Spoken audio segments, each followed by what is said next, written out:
Senator Linehan, you're recognized. Please. Everyone, please stand for the Pledge of Allegiance. Thank you. I pledge allegiance to the flag of the United States of America and to the republic for which it stands, one nation, under God, indivisible, with liberty and justice for all.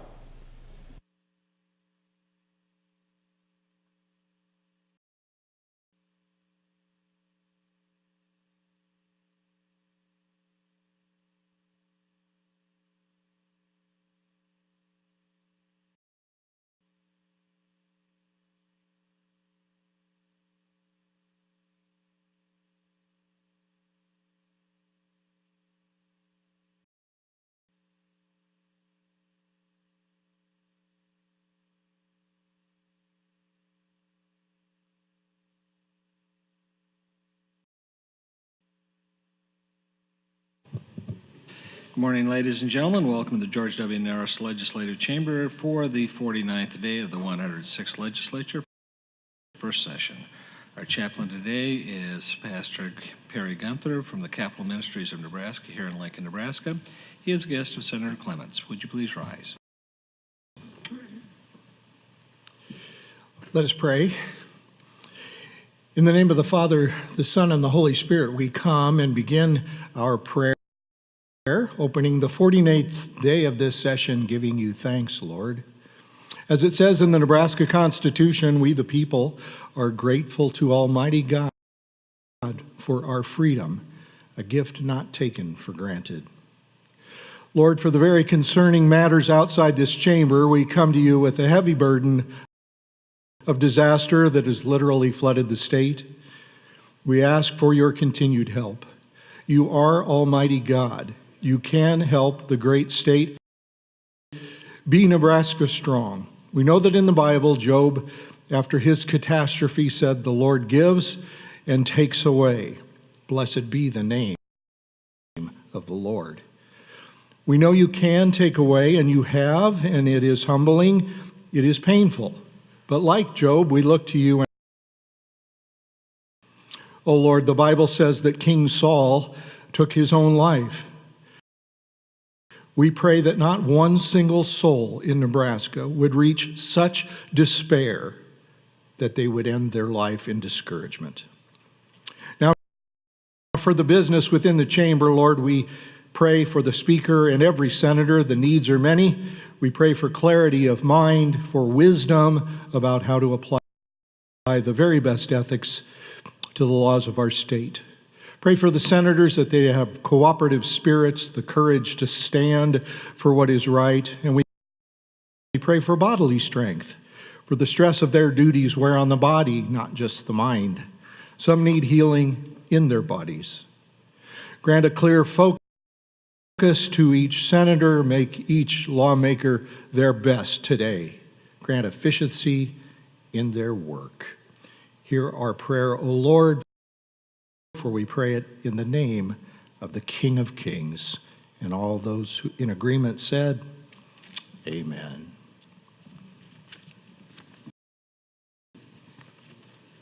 Thank you, Pastor Gunther. I call to order the 49th day of the 106th Legislature, first session. Senators, please record your presence. Roll call.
Mr. Clerk, please record. There is a quorum present, Mr. President. Thank you. Are there any corrections for the journal? No corrections this morning. Are there any messages, reports, or announcements? There are, Mr. President. New A bill, LB 137A, introduced by Senator Blood, appropriates funds to carry out the provisions of Legislative Bill 137. Amendments to be printed, Senator Kolowski to 619 and Senator Hunt to 169. Your Committee on Transportation reports Legislative Bill 693 is placed on general file. That's all I have this morning. Thank you, Mr. Clerk. While the legislature is in session and capable of transacting business, I propose to sign and do hereby sign LR 45, LR 46, LR 47, and LR 48. Moving on to the first item, LB 169, Mr. Clerk. Mr. President, Legislative Bill 169, introduced by Senator Hunt, is a bill to amend Section 681017 to change provision relating to eligibility for supplemental nutrition assistance program benefits as prescribed, repeal the original sections. The bill was introduced on January 11th, referred to the Health and Human Services Committee, placed in general file with committee amendments attached. Those amendments, along with various other amendments, have been considered. 6 hours of debate on this bill. I won't over-explain what this bill is, but we have several amendments up on the bill, and I just want to re-summarize what AM 922 does, which is the compromise amendment that I eventually came to with Senator Arch and Senator Geist. To summarize what AM 922 does, under this amendment, people who are convicted of possession or use would be eligible for SNAP benefits if they are serving a term of parole, probation, or post-release supervision. Just to remind everybody, because questions are continually coming up about parole, probation, and post-release, drug treatment is a part of the terms of probation, parole, and post-release. So that's important for us to remember. A person under this amendment would be ineligible for SNAP, would not be able to get it if they have 3 or more felony convictions for possession or use, or if they have been convicted of a felony for distribution. So this is a much more conservative compromise than the bill I originally brought, and it was important for me to find that compromise so that we could find enough votes to make this veto-proof if we needed to. And with that, I'll wrap up. Thank you, Mr. Speaker. Thank you, Senator Hunt.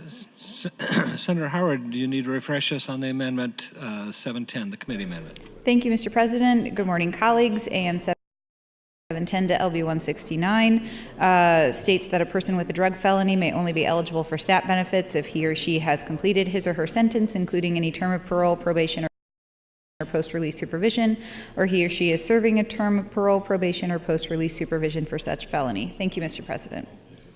Thank you, Senator Howard.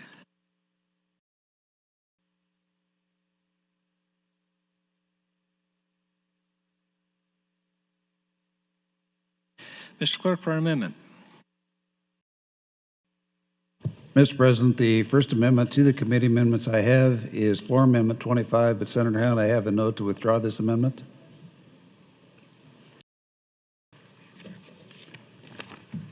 Without objection, withdrawn. Senator Hunt would then move to amend the committee amendments with AM 922. 922 is up. Senator Hunt, if you'd like to open on AM 922. She waives opening, going to the floor discussion. Senator Chambers, you're recognized. Thank you. Mr. President, I haven't followed well the amendments being offered, but I've followed what has been said on this bill. It was written and printed by the World Herald, and since it tells you on the article who wrote it, I'm not going to take time with that, but it says this: rivers flood. Under certain circumstances, such as heavy rainfall or snowy melt, a river will rise from its bed and for a time flow over its floodplain. The area adjacent to its channel that the river can be expected to occupy under certain circumstances. The Missouri River and Elkhorn River have been doing this for as long as records exist, and certainly before records were kept. Then it gives a listing of the floods that have occurred, starting in 1875 up through and including 2010, and discusses what's happening now. The final paragraph says, superlatives aside, living with rivers has always been a risky proposition. Most of them will overflow occasionally as a matter of course. The more people and property reside within their reaches, the more costly the overflows will be. The Elkhorn's flood history reminds us that history touches us, that today's damages are a legacy of yesterday's choices. As climate scientists predict that a warming planet will intensify both drought and flooding, we would do well to remember that our choices create tomorrow's legacy. And I put something at the bottom of this and a paragraph labeled hypocrisy, different strokes for different folks. The same arguments against LB 169 can be made against federal aid, which is taxpayers' money, to flood victims based on the legal principle of assumption of risk, where the injured party takes on the risk of loss, injury, or damage. The towns, businesses, and victims should have sunk roots somewhere else. They are, quote, victims, unquote, of voluntary actions and deliberate choices. Why should others pay and include farmers' price supports? For Senator Lowe, let these people who got flooded out just go somewhere else and get a job. For these farmers who can't make it and accept handouts in the form of price supports for farmers, let them get off the farm and go to the city and get a job. There are plenty of jobs for farmers, and I am very incensed at what I've heard. Senator LaGrone is becoming a tool in the hands of the federal government. Taxpayers pay it. Well, the aid that they're seeking for Nebraska, over $1 billion, comes from federal money, which is taxpayers' money provided by working people. The hypocrite will go for that aid for these flooded out people. I see tragedies that befall people in one way. People need help.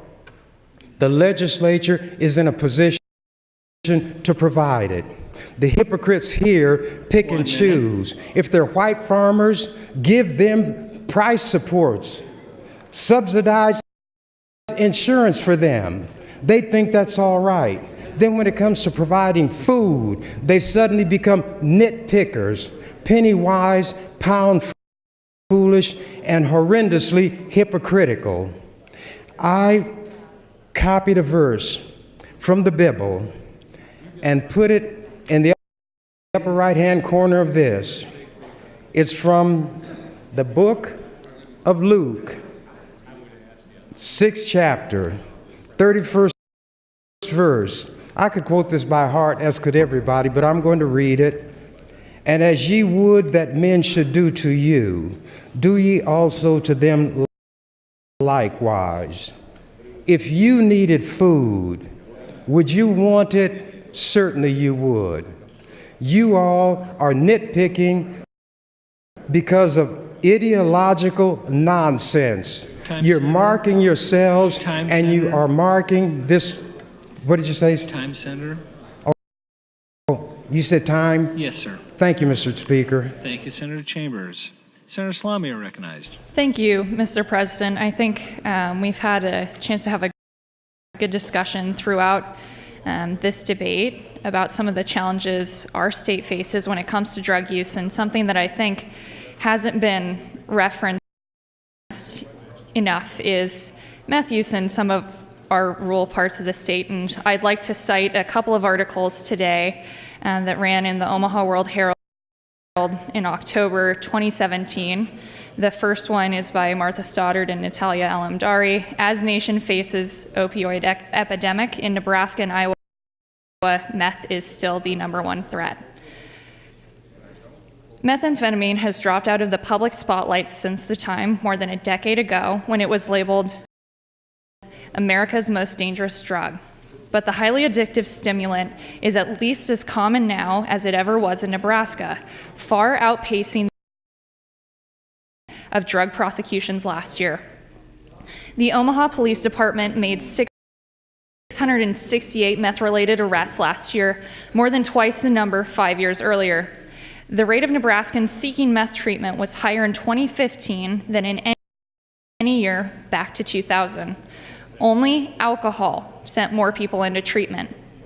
Meth factors into more Nebraska child welfare cases than any other drug. Parents of nearly 1 in 3 Nebraska foster children use meth. Right now, meth is very abundant, said Brenda Daly, coordinator for the Midwest High Intensity Drug Trafficking Area, or HIDTA, a regional drug control effort. It's supply and demand, and there is a lot of supply. The area's last surge in meth use occurred in the early 2000s. At that time, meth was the target of concern across the nation. The drug's popularity brought it with a proliferation of explosive and hazardous home meth-making laboratories. At one point, it was probably on everyone's mind, said Detective Greg Chase of the Southwest Iowa Narcotics Enforcement Task Force and Council Bluffs Police Department. Nebraska and Iowa saw a dip in use after they and the federal government passed laws restricting sales of pseudoephedrine, a decongestant and key meth-making ingredient.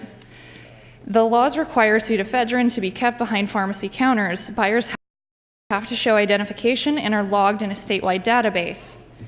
The mom and pop meth labs virtually disappeared after the restrictions took effect. In 2005, the Nebraska State Patrol busted 252 meth labs and Iowa law enforcement seized 760 labs. Last year, so this would be 2016, Nebraska authorities found only 3 labs, while Iowa authorities found 85. We're almost to the point where meth labs have been eliminated, said Sergeant Dave Bianchi of the Omaha Police Department's narcotics unit. It's almost gone the way of unicorns, extremely rare. The decline in use that followed the demise of home labs was short-lived, though. International drug cartels soon stepped in to fill the gap in production, pumping high volumes of highly potent meth into Nebraska and other states from large-scale laboratories in Mexico.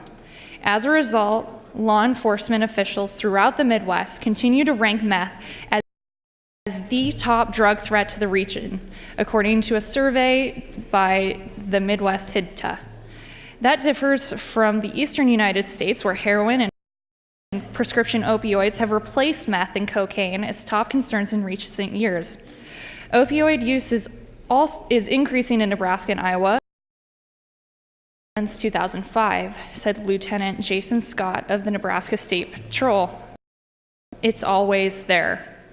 Nebraska law enforcement points to meth as the drug that contributes most to violent and property crimes in the state, the survey found.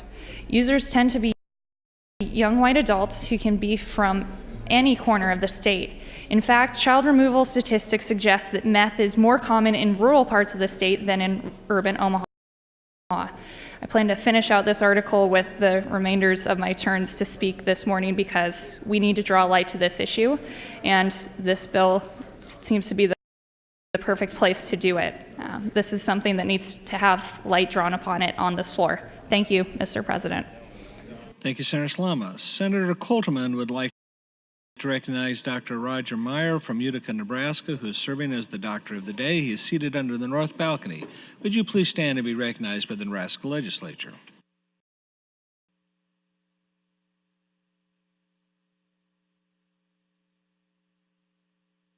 Thank you for your service. Returning to those waiting in the queue, Senator LaGrone, Lathrop Lowe, and others. Senator LaGrone, you're recognized. Thank you, Mr. President. Since we already started talking about what we spend taxpayer dollars on, I thought it'd be appropriate to look at that more in depth.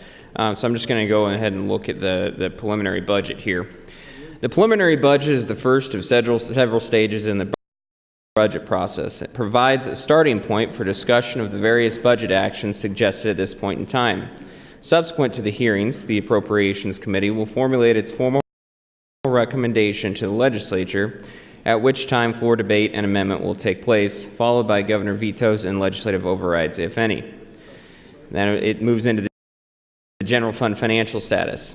At sine die 2018, the projected financial status of FY20, FY21 biennium was $94.5 million above the minimum reserve.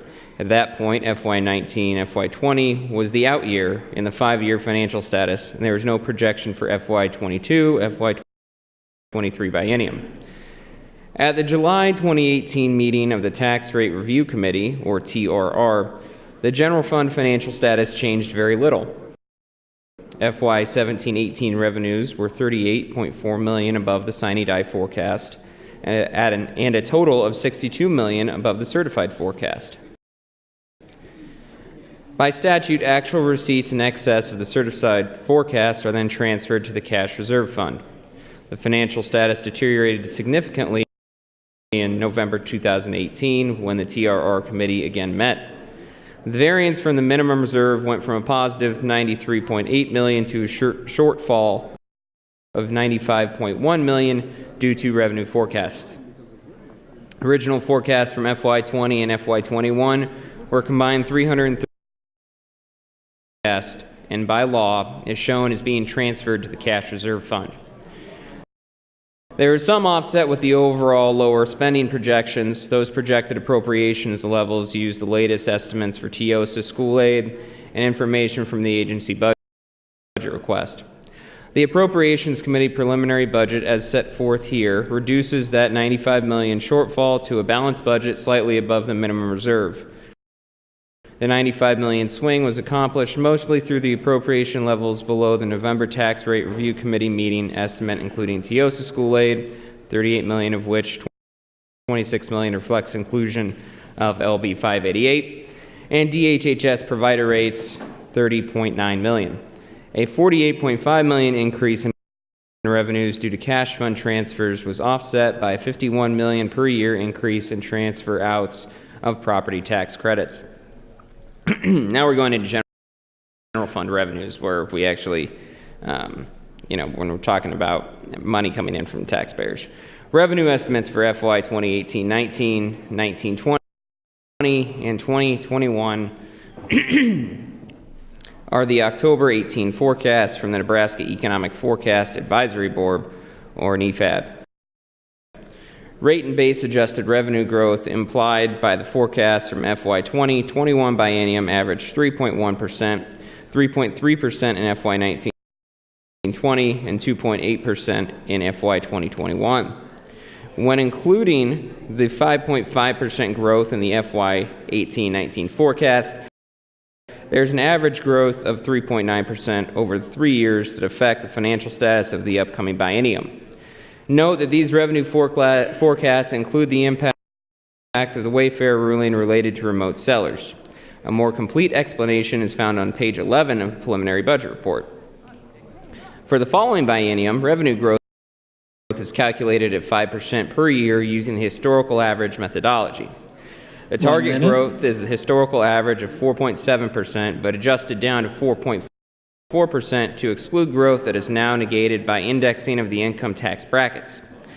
Because the revenue growth in the NFAB forecast is below average, the revenue growth needed to yield a 4.4% 5-year average is 5% in both FY 2021 and 2022 and FY 22-23. At this point, these calculated amounts are very close to the unofficial estimates prepared by the Legislative Fiscal Office, or LFO, using IHS economics, but significantly lower than the Nebraska Department of Revenue, NDR, and the LFO estimate using Moody's. And we are moving into more specific data, and so I'm sure I will have an opportunity to get into that data at later times of the mic. How much time do I have left, Mr. President? 5 seconds. Thank you, Mr. President. Thank you, Senator Goen. Senator Lathrop, you're recognized. Thank you, Mr. President and colleagues. Good morning. That people are making, and I'm going to make an observation, if I might, and that is that we are here to make policy. At the end of the day, this isn't about the next election cycle and what's going to look good on a mailer, but we're here to make policy. And sometimes making policy requires that we be a little more nuanced than what I'm hearing on the floor today. We have an honest-to-God crisis in our Department of Corrections.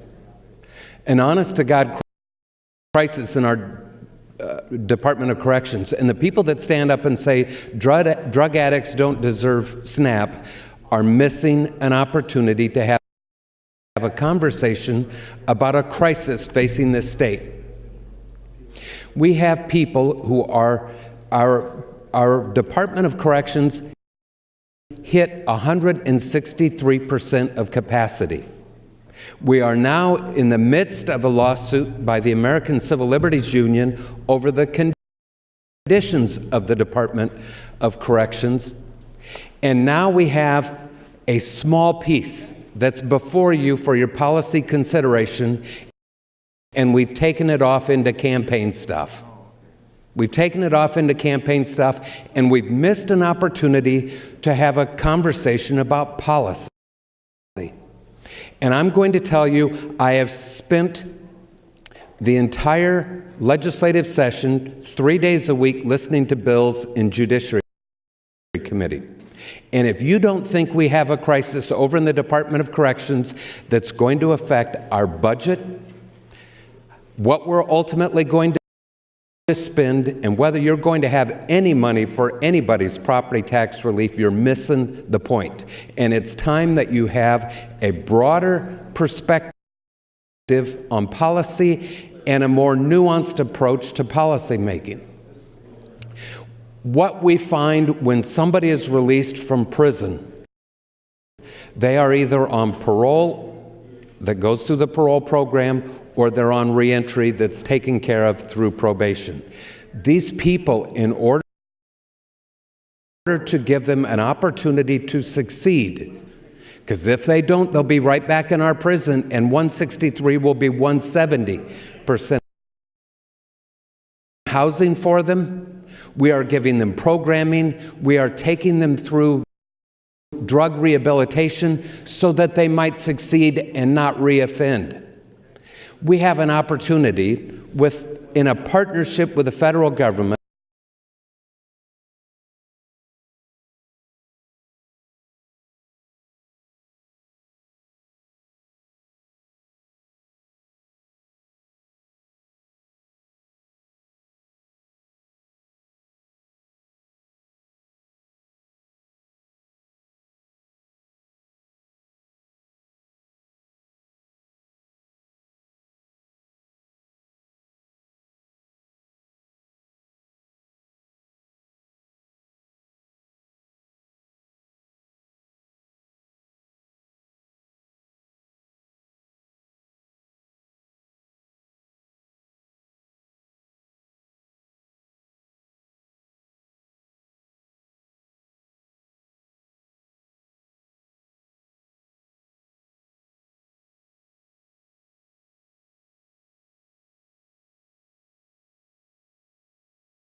a problem in a Department of Corrections that's at a new high, 163% of capacity.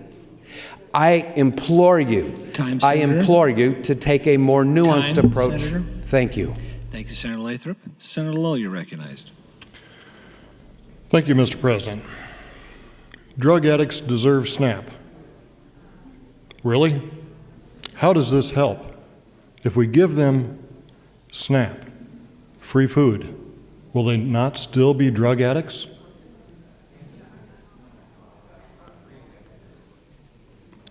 Because you give them food does not make them not a drug addict. They still have a problem, and I understand that. We need to give them work. There is work out there now. Many contractors will hire you. If you are working, you have a chance to come clean. By getting SNAP, there is no chance. It's another handout. The hand up we need is to get these people busy, get them productive in their life, and get them moving forward. Senator Chambers brought up that the farmers and ranchers will now be needing all sorts of assistance. Yes, they will, because they've lost their livelihood, not because of a choice they made, but by Mother Nature, and by poor planning on our part of not making these levees stronger sooner.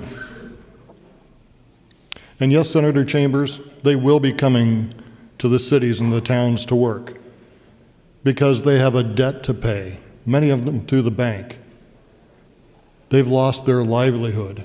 They will come to towns to work, to put in 8 hours, 10 hours a day or more, and then go back home and clean up their homes and their lot, their fields, their pastures. They've lost their livelihood. Their cattle are gone. Their pigs are gone. Their livestock are gone. Millions wiped out in a week. They will come to our cities. They will work for us. They need money so that they can survive. They need a temporary help, and I agree to that. They need a hand up. They are not ones that will take a handout. They will work hard. I appreciate your point of view, but they are a strong lot.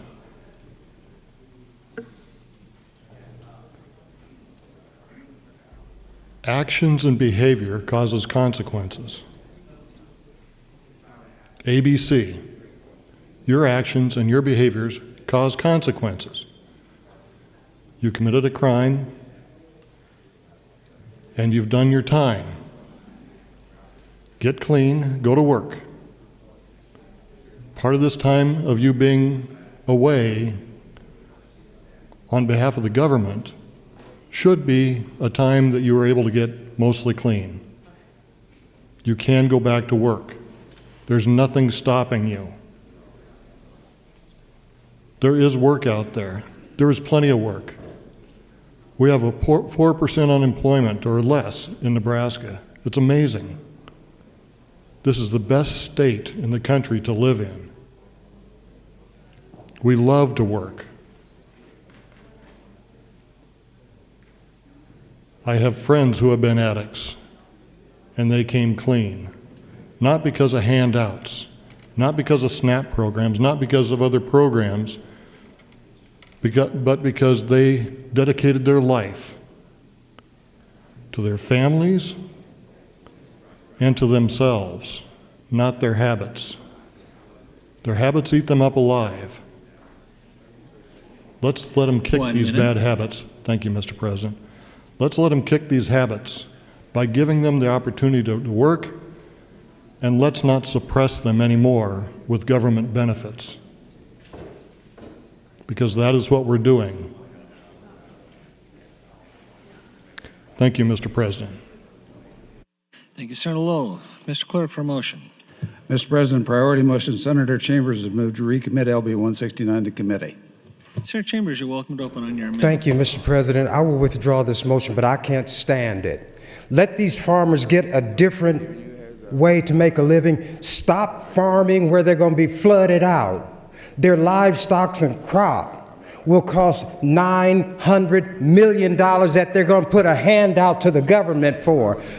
realize that farming doesn't work and go get a job and stop taking the handouts and stop extrapolating from what you do as an individual and apply it to everybody in this society. And the same goes for Senator Halloran. I heard him talk about somebody got some food with a food stamp card, and then somebody with her peeled off a big roll and bought some lottery tickets. That's the most stupid, asinine kind of thing we can say in a discussion like this. They don't have to worry about it, so it's easy for them. Well, if you're going to make 33 votes, get ready for a rough session. And I'd like to see you all try to shut me up. You whine about what people say about you on social media. Do they put stuff under your door? Do they call and curse out your staff with racist threats? And I'm here every day. I don't go begging and whining and saying these people do this, because I know what white Nebraskans are about. And you know what I gave Cindy to say when these racist cowards call? Go, my child, and sin no more, lest the worst thing come upon you. I'm going to pray for you because it's obvious you're standing in the need of prayer. God bless and have a blessed day. And that pulls their venomous fangs. I get letters. I don't know who these people are.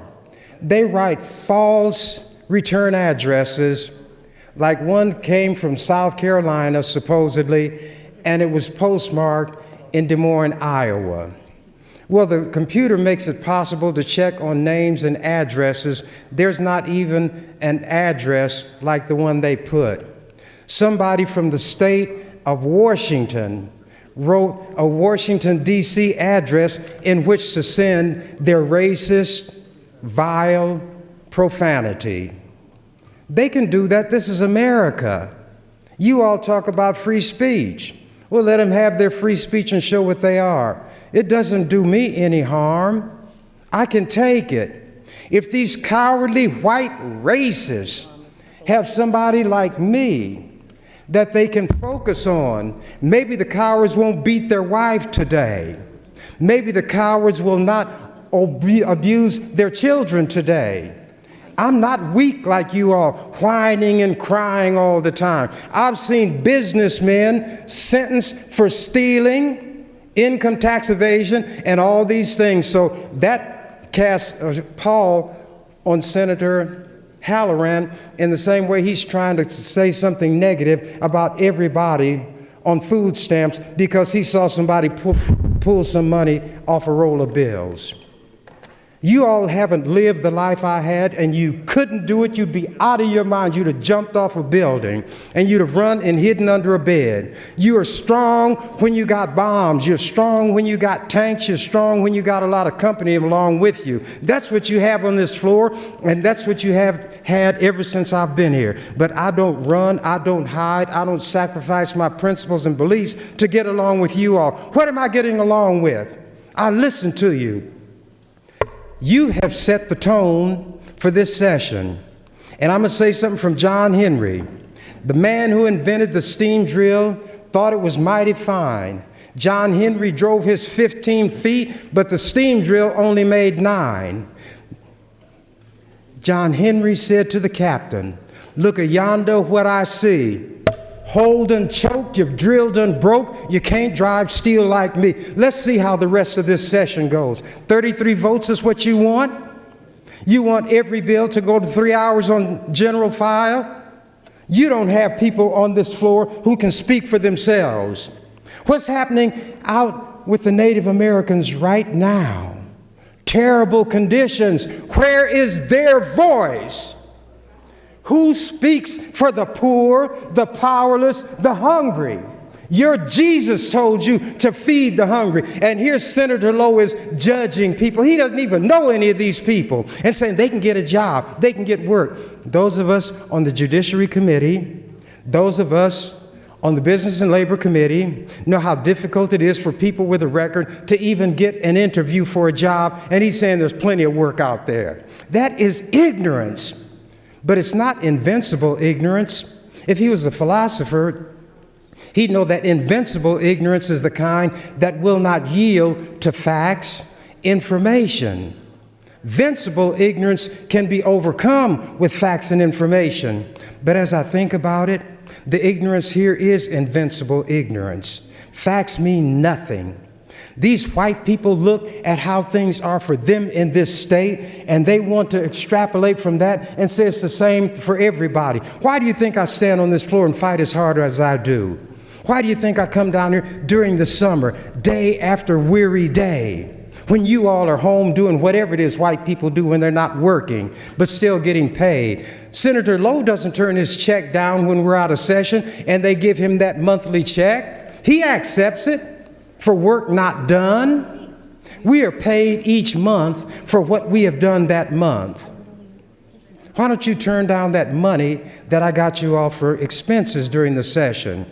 That's a handout from the taxpayers, but you accept it for yourself. And we are going to have some rocky roads the rest of this session. I heard somebody whining on the floor about what's happening on social media. If it bothers you that much, leave it alone. Don't read it. Let it go. You show yourself to be weak-minded and weak. Can't take what you read that some fools put out there? Well, Solomon said, "Answer not a fool according to his folly, lest you be like unto him." But he knows there are other circumstances where things are different when you're dealing with a different kind of a fool. And the Solomon who said, "Answer a fool not according to his folly," said in the same book of Proverbs, "Answer a fool according to his folly, lest he break thy head." You have to do like Paul told Timothy. Study to show thyself approved, a workman who needeth not to be ashamed, rightly dividing the word of truth. You have to be able to analyze and evaluate. Let your mind, Senator Lowe, be like a prism. Then when a beam of light is passed through a prism, on the other side it's broken up into its component colors. So if you have an intellect that works, you take a problem and you pass it through the magnificent prism of your intellect, and you break it down into those constituent parts, and by understanding each individual part, then their relationship to each other, you first analyze, then you synthesize, and when you get that first point that you were unaware of, you now have understanding.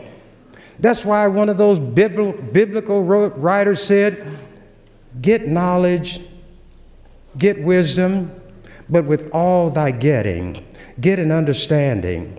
And as long as there are poor people, as long as there are voiceless people, as long as there are oppressed people, I'm going to be what I am. I'm going to say what I've got to say, and I'm going to stay here, and we're going to fight like scorpions in a bottle. And I don't need help, Senator Lowe. I don't need a bunch of company with me.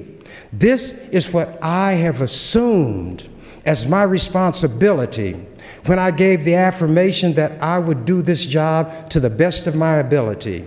Well, since my ability is so far exceeds others, apparently, I have a greater responsibility. You see, my friend, the Bible says where much is known, much is required. If you don't know much, you can't do much. You're doing as much as you know. And Paul, or one of them, said, "How shall they know if they're not taught? How can they be taught without a teacher? How can one teach unless he or she be sent?" These are things that I understand, that I ruminate on, that I think about, that help me survive in an intellectual wasteland, which is what this legislature is. The pettiness, the trifling, the mean-spiritedness, the stinginess, the unkindness. Well, you need somebody who is your even change, and that person is me. I'm going to be here, and I'm going to be on my feet doing what I should do. I withdraw that motion, Mr. President. Without objection, so noted. Returning to the queues, waiting to discuss Senator Holleran, Hunt, Chambers, and others. Senator Holleran, you're recognized. Thank you, Mr. Speaker. Thank you, colleagues, Nebraskans. If only I could be as nuanced as Senator Chambers. Sometimes 5 minutes seems like an eternity. I won't consume the 5 minutes because I believe in brevity. It's the soul of wit. For those that are watching on TV, I handed out to my colleagues a handout which shows before and after pictures of people who have become addicted to meth. I consider them victims of meth dealers, drug dealers, felons. I consider them people who have their lives ruined forever. The pictures are pretty graphic. I didn't do them in color. Would be even more graphic. But their lives are ruined, their families' lives are ruined. And the question is, getting back to the policy proposal at hand, the question is do we give drug dealers 3 tries to rehabilitate themselves? Do we give them 3 tries to not come back to our communities and sell these drugs, sell meth? Senator Slama gave some statistics on what a disaster meth is. These photos graphically show, they're not very nuanced, sorry about that. They're not very nuanced. They're photos of people whose lives have been physically ruined, emotionally ruined, mentally ruined, and you can only picture the families that are behind that ruined life. So the question is should we grant a 3rd opportunity for a felon who was convicted of being a full-time drug dealer? Meth lab, should we allow them to have 3 times, 3 chances? If they offend once, well, we'll let them have a 2nd opportunity, right? And if they fail the 2nd time, this proposal suggests they should have a 3rd opportunity. Colleagues, I'm not willing to allow a felon drug dealer to have a 3rd opportunity to ruin people's lives. Senator Chambers, I have empathy and sympathy for people like these pictured on this handout, but I don't have empathy or sympathy for drug dealers that cause this kind of tragedy in lives. So 3rd try. The 3rd try is not someone making a mistake by giving a friend some illegal substance.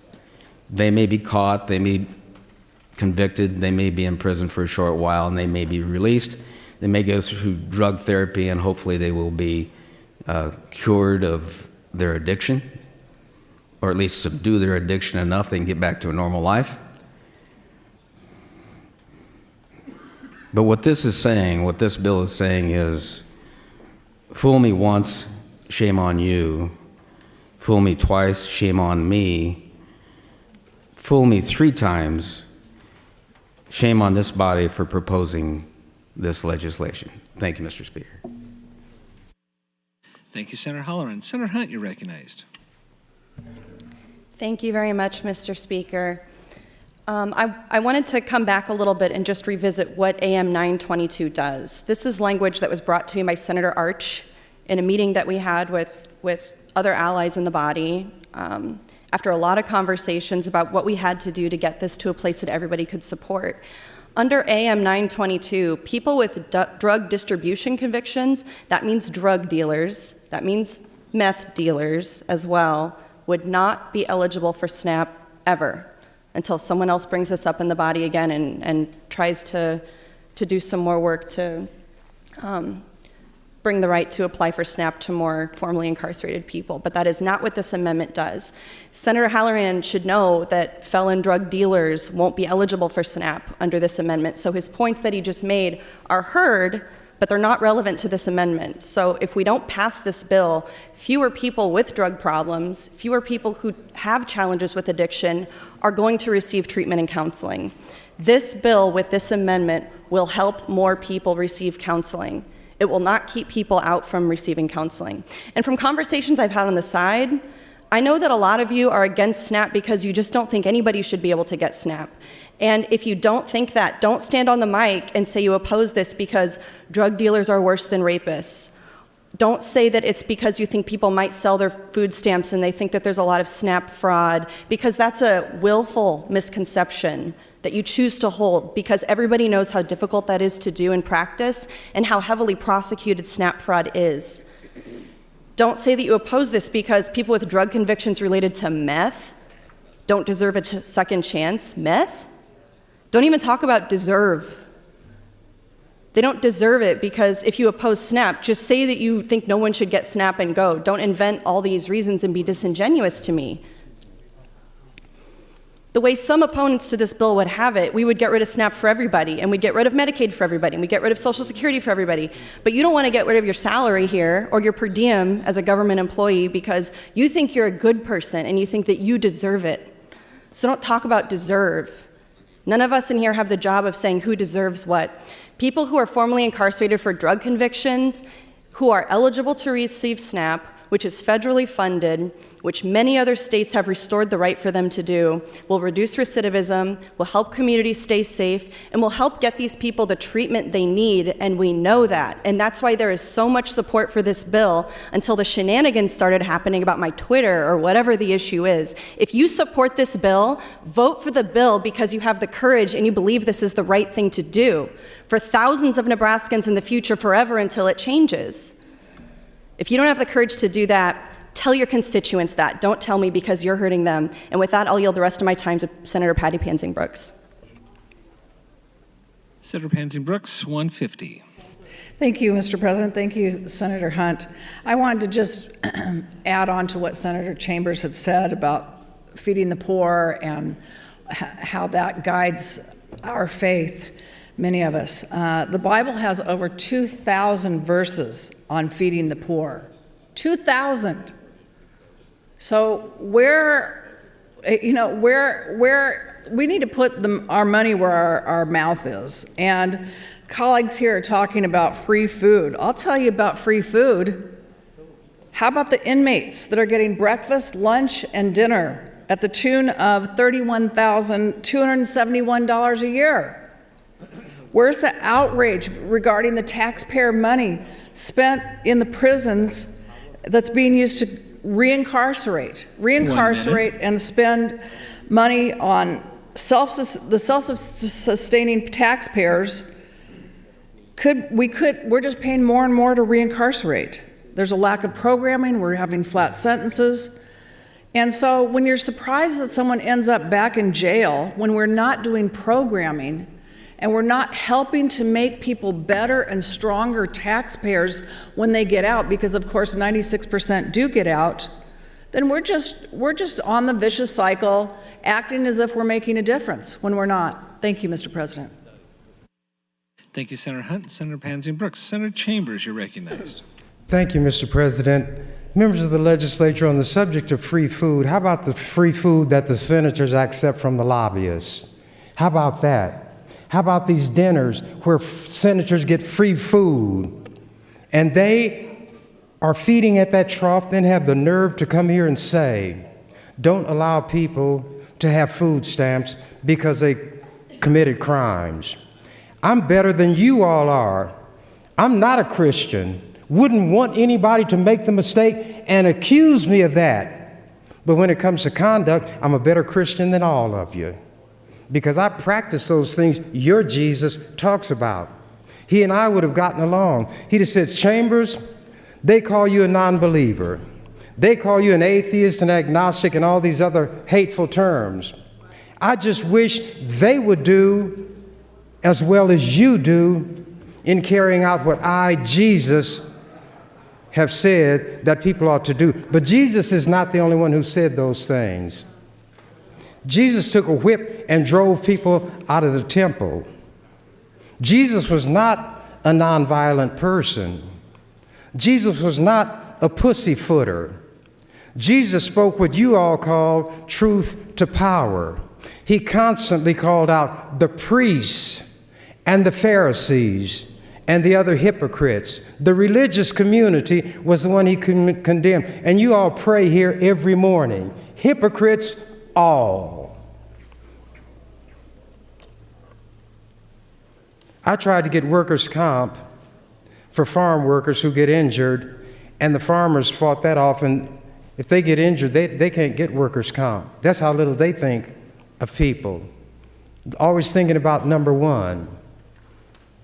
I'm going to send you all some comments and articles of what I did during the farm crisis when farmers in Nebraska were turning to me because they couldn't turn to white senators in the legislature or the governor. How I traveled to other states to help farmers who were distressed and losing their farms at farm sales. Farm sales because they were foreclosed on by bankers. And we have bankers in here who understand why that has to happen. Senator Stenner, Senator Clements, and some bankers, it tends to make them very hard-hearted because they don't have to worry about where their next meal comes from. They can squeeze it and draw it out of the poorest individual.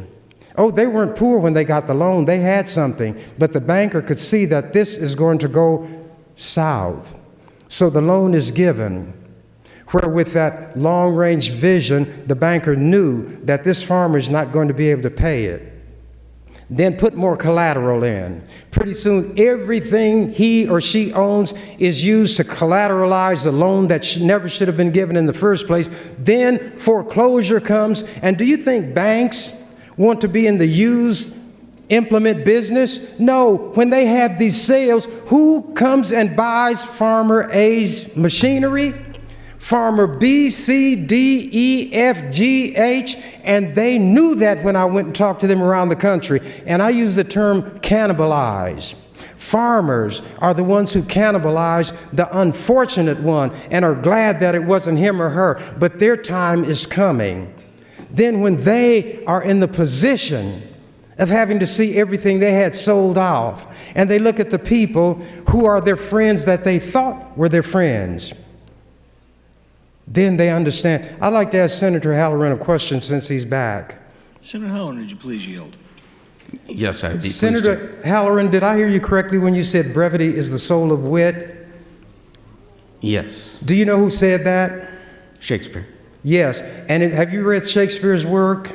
Some of it. It's very opposite of brief, isn't it? So the one who said brevity is the soul of wit wrote some of the longest plays that had ever written. So he was prolific. That's all I have to ask you. Sometimes when people quote, they ought to have a little more knowledge about the one whom they're quoting so that they can tell the rest of the story, but they don't get the rest of the story. They think in slogans. They speak in cliches. And that's why things are said on this floor by me, and I'm not going to apologize, for you won't hear it anywhere else. The lobbyists ridicule you after you've eaten their food. Why don't you take a pledge not to eat any more free food from these lobbyists?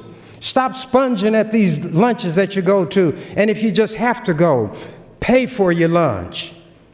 Pay for it. But that's not what you are. You will take.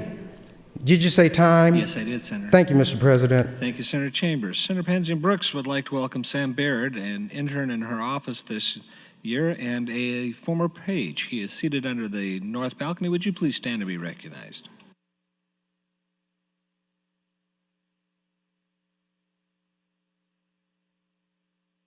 Returning to the queue, those waiting to speak, Senator Blood, Slama, Bosman, and others. Senator Blood, you're recognized.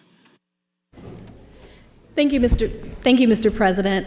Yesterday, Senator Mosier said that he can always tell by my face what I'm thinking. So if you've watched me during this debate over the last few days, or have actually stood down and seen my face, you knew that eventually I was going to have to stand. Senator Lowe, I'd ask that you yield to a question. Senator Lowe? Senator Lowe, would you please yield? Yes, I will. For clarification, did you say that addicts do not deserve SNAP because it's a handout? Did I hear that correctly? I said addicts. I wrote it down when you said it. Okay. All right. I have a question for you. Did you vote LB 41 out of committee? What was LB 41? LB 41 is where we give a handout to gambling addicts. $500,000 to what's approximately 1% of the population that has that type of addiction. Gamblers can be addicted, is that correct? That's correct. And when somebody's addicted, that makes them an addict, is that correct? That's correct. Can you justify why we're going to give them a handout over people who are addicted to drugs? Because it is a temporary situation. Which one's the temporary situation? Once an addict, always an addict. Which is the temporary situation? We don't give the gamblers money. No, what we do is we pay for some very expensive mental health counseling that far outweighs the amount that we would give anybody in a SNAP benefit. And what we did with LB 41 was give them even more money for it when they've not proven to us that they've done a good job of handling the money that is existing right now. Thank you, Senator Lowe. That's the only question I had for you. So my concern is that we're prolonging speech to obstruct progress. Senator Hunt has done her job, which was to get people to support her bill. For the people that are against this bill, I respect the fact that you're fighting so hard to not let it go through. But here's a suggestion. How about you go around and have people change their votes? How about you do the work instead of wasting time on this floor?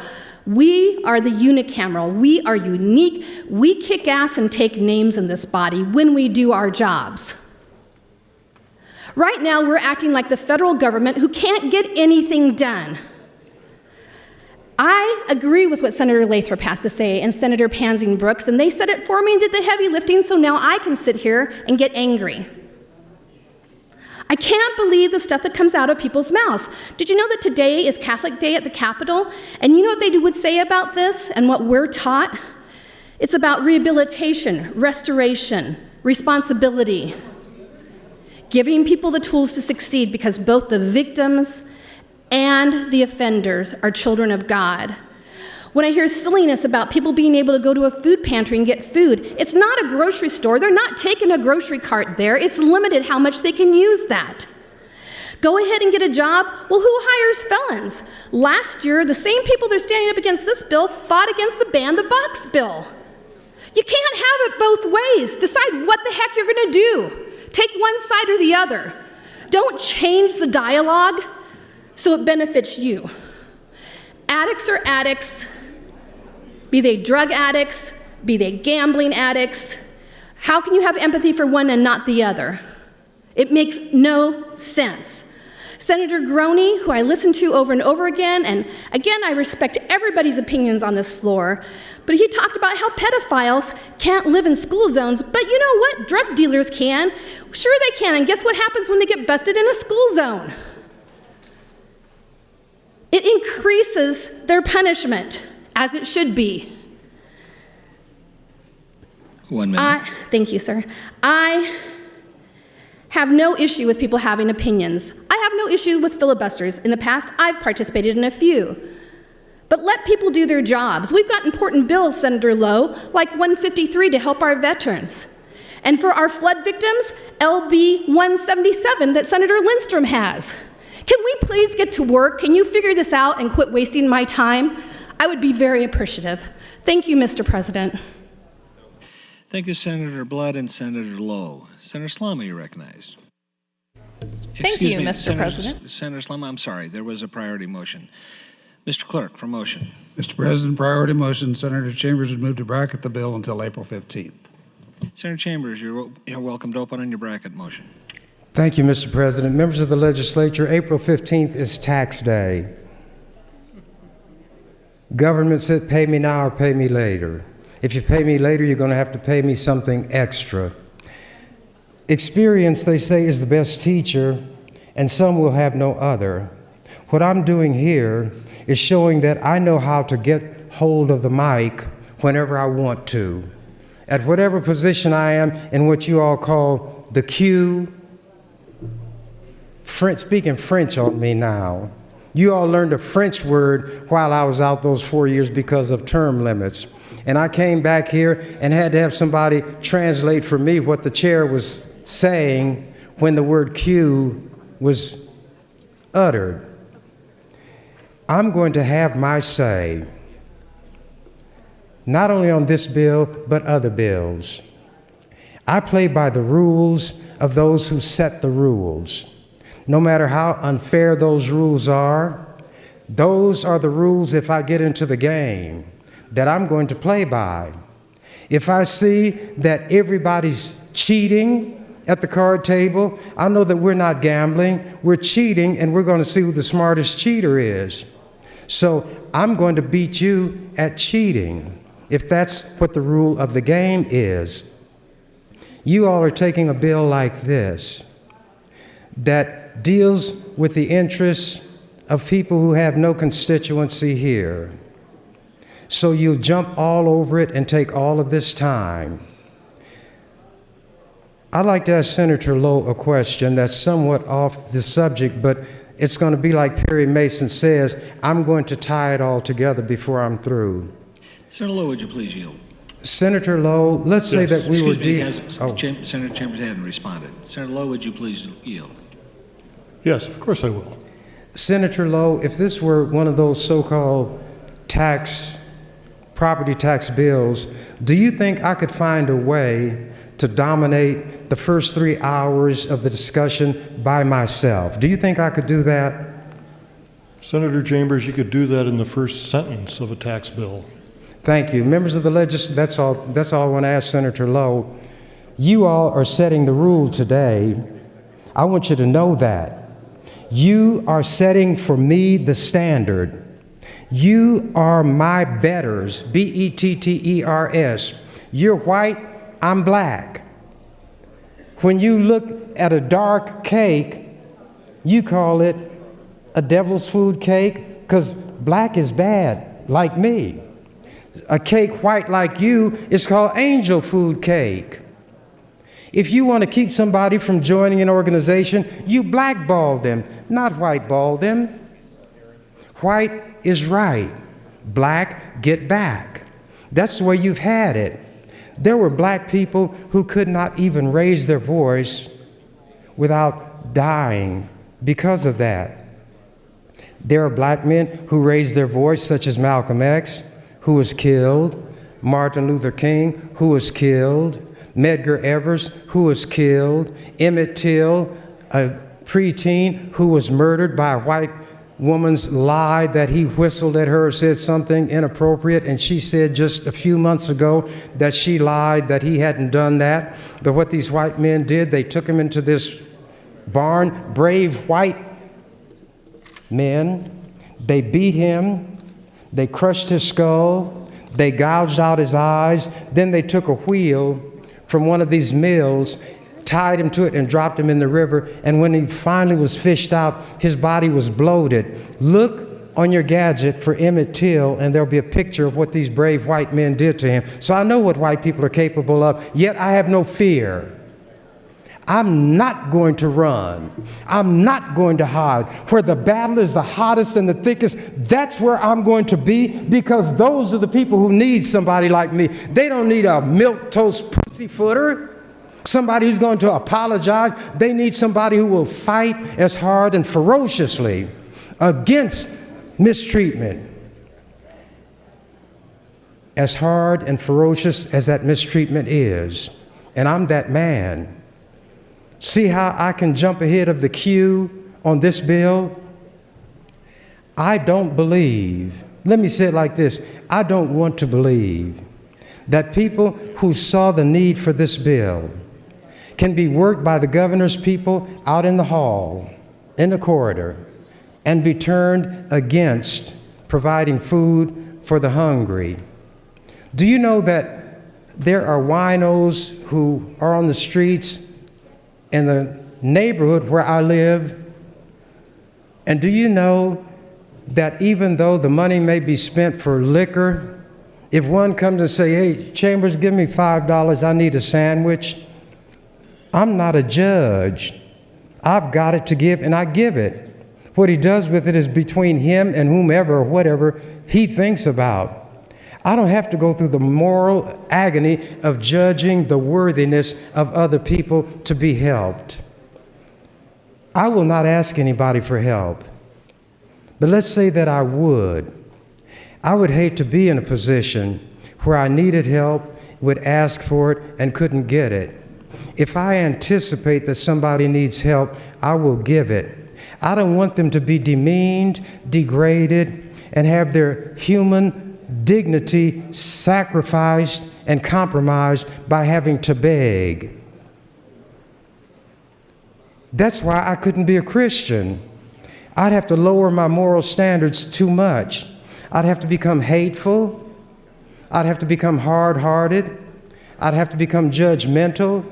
I'd have to tell Jesus, go do something to yourself when it comes to all those commands he laid when he was here. When that Jesus talked, he wasn't giving good advice, Senator Lowe. He was giving directives. He was telling you what you must do if you call yourself a follower of Jesus. He didn't call anybody a Christian. The disciples were not the ones who labeled themselves Christians. The disciples were first called Christians at Antioch, and it was a term of derision. You all don't even know where your name came from. And I, who don't believe all that stuff you talk, will read about it, because Jesus had some worthwhile things to say. So did Confucius. So did many of the great minds that have passed through this earth, and some of them were evil people. You know who had a profound intellect? Hitler. See, you all get blinded by the wrong that a person does and will throw away everything. Read Mein Kampf. Read his understanding of the power of language, how you use propaganda to win the hearts and minds of people. And Hitler was a practitioner, and he did it like nobody had done it before. You want to say what the Nazis did constituted war crimes. Well, in Yemen, the Saudis, who were backed by the United States of America, giving them weapons, bombed so near a hospital that they killed 7 people, 4 of them children. America committing war crimes. Then you, in your country, the first ones who conducted a war crimes trial at Nuremberg in Germany, not only put people on trial for what they did during the war, but convicted them. Not only convicted them, but executed them. And there was one particularly brutal execution where a sergeant who was a guard in one of the prisons said that he knew how to hang a man because he had seen black men hanged where he came from. So they let him hang this Nazi. The knot slipped. It didn't work like it should have, and it took 12 minutes to carry out this execution by a person who represented the most enlightened Christian country on the face of the earth. 1 minute. Why don't you put into practice your Christianity one time? Senator Lowe, why don't you let that Jesus, just this once, if never again, soften your hardened heart, your seared conscience, let it be tenderized. And this once, do something that will benefit people who cannot help themselves, who may be as unworthy of your help and Senator Halloran's help as you all are of Jesus' forgiveness. He said, I will allow them. He's not allowing anybody to do anything. He talks about giving them 3 chances. You know how many times Jesus said you should forgive your brother? 7 times 70. But you don't believe that. Jesus was crazy. He was a lunatic, and he did what they should have done to him because he's a troublemaker, and they hanged him on a cross. And the only one who tried to help him while he was carrying that cross was a big black man named Simon the Cyrenian. Senator. Thank you, Mr. President. Thank you, Senator Chambers. Returning to the queue, Senator Slama, Bosselman, Howard, and others. Senator Slama. Thank you, Mr. President. So we've gotten pretty deep into the weeds as to the philosophical discussion around this bill, but I'd like to get back into the meat of what this bill does, how many people it would impact. So if Senator Hunt is on the floor, I'd ask if she could yield to a question. Would Senator Hunt yield to a question? Yes. Great, thank you. So I was hoping you could clarify to me how many new individuals who are not part of an existing SNAP household already would be covered by SNAP with this amendment. Do you have the numbers on that? With this amendment, I can't say for sure. I can say that in 2015, Nebraska denied benefits to about 700 applicants because of drug felony convictions. Great. So I can't give you exact numbers on how this amendment would change that number, but at first glance, that figure might not seem significant, but that only encompasses the number of individuals who applied and were denied. Great, thank you. That's all I needed. So yes, Senator Hunt was referencing page 2 of the fiscal note. So according to the fiscal note, their numbers are slightly different in that there were 658 SNAP participants denied coverage last year because of their drug felonies. However, 75% of those ineligible members are part of an existing SNAP household. If we zoom out and look at the new individuals which are not part of an existing SNAP household, we're looking at only 25% of those denied coverage. Also referencing page 2 of the fiscal note, the Department of Health and Human Services estimates an increase of at least 15% to account for those individuals who have never applied for benefits, but may under this new provision, which results in an additional 264 potential applicants. Okay, 264 potential participants. That's, again, not an insignificant number. So the processing time on applications is 2 hours per application. Of these 264 potential applicants, it is believed that 15% or 40 will now be eligible for benefits. And this is under the original bill. With Amendment 922, we further limit that 40. So we're looking at cut and dry impact here of fewer than 40 people in new applicants to this bill, less than 40 people. And also in reference to the discussion we've had in taking this discussion for as long as we have, I respect those who have brought up that point, and I also respect the rules of this body. Again, I and my colleagues are just operating within the rules of this body. Going back to the article I had referenced earlier, Omaha World Herald, October 2017, as nation faces opioid epidemic in Nebraska and Iowa, meth is still the #1 threat. We're about halfway through that article, and I'll pick up where I left off. If you were to drive west on I-80, every town is going to have a meth problem, said Darren Thimech, an agent in the Drug Enforcement Administration's Omaha office. The drug comes north from Mexico via the nation's interstates, hidden in private and commercial vehicles. Sometimes the drugs travel by mail. Situated at the intersection of Interstates 80 and 29, Omaha has become a trafficking hub, several in law enforcement said. Drugs and money flow in and out of the city to be transported throughout the Midwest. Last year, the Nebraska State Patrol seized 71 pounds of meth on the state's highways. Thank you, Mr. President. In February 2016, a record-breaking bust resulted in the arrests of 64 people across Nebraska and into Colorado. The year-long investigation was orchestrated among 30 agencies, targeting mostly dealers at the end of distribution networks. Meth collected from the bust came from 4 states, Arizona, Oklahoma, Colorado, and Utah, but could be traced to Mexico. Mexican cartels control most of the trafficking, with the Sinaloa cartel dominant in the region. Those caught smuggling face stiff penalties, up to life imprisonment under state and federal laws, depending on the circumstances. But rather than cases slowing down, authorities have seen them increase in recent years and drug availability grow. I'll continue with this article on my 3rd turn at the mic. Thank you, Mr. President. Thank you, Senator Slama and Senator Howard. Senator Bowles and Senator Williams would like to welcome a large group in the South Balcony, students, alumni, and supporters from the University of Nebraska from across the state. Would you please stand and be recognized by the Legislature?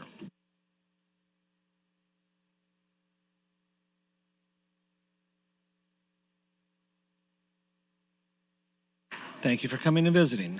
Senator Bossman, you're recognized.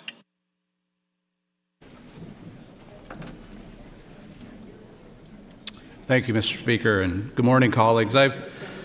Yesterday I wanted to get on the mic and speak a little bit about the SNAP benefits and that, and unfortunately I can't find my source again that I was going to talk about. So I want to come back and come back to the amendment specifically, and I do have a couple questions I think I'll have answered here in a little bit. But I want to make sure those at home understand a little bit more about what we're talking about. And in the amendment, it talks about specifically what's added is except as otherwise provided in subsection C of this subsection, a person convicted of a felony involving the possession or use of a controlled substance shall only be eligible for supplemental nutrition assistance program benefits if such person has completed her or his sentence for such felony, including any term of parole, probation, or post-release supervision, or is serving a term of parole, probation, or post-release supervision for such felony. What it removed was in C, subsection C, a person with 1 or 2 felony convictions, and this is what's being removed, for the possession of use of a controlled substance shall only be eligible to receive supplemental nutritional assistance program benefits under this subsection if he or she is participating in his or her or has completed a state licensed or nationally accredited substance abuse treatment program since the date of conviction. Of the determination of such participation or completion shall be made by the treatment provider administering the program. And this, I have a question to this. I wonder if Senator Hunt would yield to a question. Senator Hunt, would you please yield? Yes. Thank you, Senator Hunt. My question comes into on the probation side of the substance abuse program or their probation period. If an individual during that period is taking a program or whichever and tests positive in one of their tests, what effect does that have on that individual? Do you know? Yes, Senator Bostelman. If they test positive for drugs during the time when they're on probation, they would be in violation of that probation and they would no longer be eligible for SNAP. I asked that question to a probation officer, and I had a different answer, and that's why I'm a little conflicted on this in the sense that they said that even if they did test positive, that they would continue on their parole. So perhaps someone else through that program, the initial test would not necessarily automatically remove them from the program, and or would they necessarily report it to DHHS that they failed that test. So I'm a little conflicted here as to how that's going to be carried out, and if someone else can correct me or help me on that, I would appreciate that. The other thing that I wanted to talk about specifically is the SNAP benefits. Again, I couldn't find my source I had yesterday, so basically who is eligible, am I eligible for SNAP? And it says your household must meet certain requirements to be eligible for SNAP and receive benefits. If your state agency determines that you are eligible to receive SNAP benefits, you will receive benefits back to the date you submitted your application. And one thing I wanted to look at, what's the threshold for dollar amounts on this? And underneath the program, 1 minute. It talks here, household size, SNAP income eligible limits, October 1, 18 through September 30th, 19. If there's one member in the household, the gross income, monthly income would be $1,316. The net would be $1,012. And then it moves all the way down to, say you have 4 members in the household, it's $2,720 as a gross or $2,092 as a net income. And if you go to 8 members in the household, it's $4,592 gross income, and the net income would be $3,552, and each individual member after that, it's $468 or $360. So the SNAP income, although it doesn't apply to Nebraska, it is higher in both Alaska and Hawaii. And I just want to make sure I understood a couple things. One was, what was income level thresholds that we're talking about, those who are eligible. The other one was, Time, Senator. Thank you, Mr. Speaker. Thank you, Senator Bosman. Senator Hunt. Senator Howard would like to welcome 30 members of the 4th grade from St. Cecilia Cathedral School in Omaha in her district. They're in the north balcony. Would you please stand and be recognized by the Nebraska Legislature?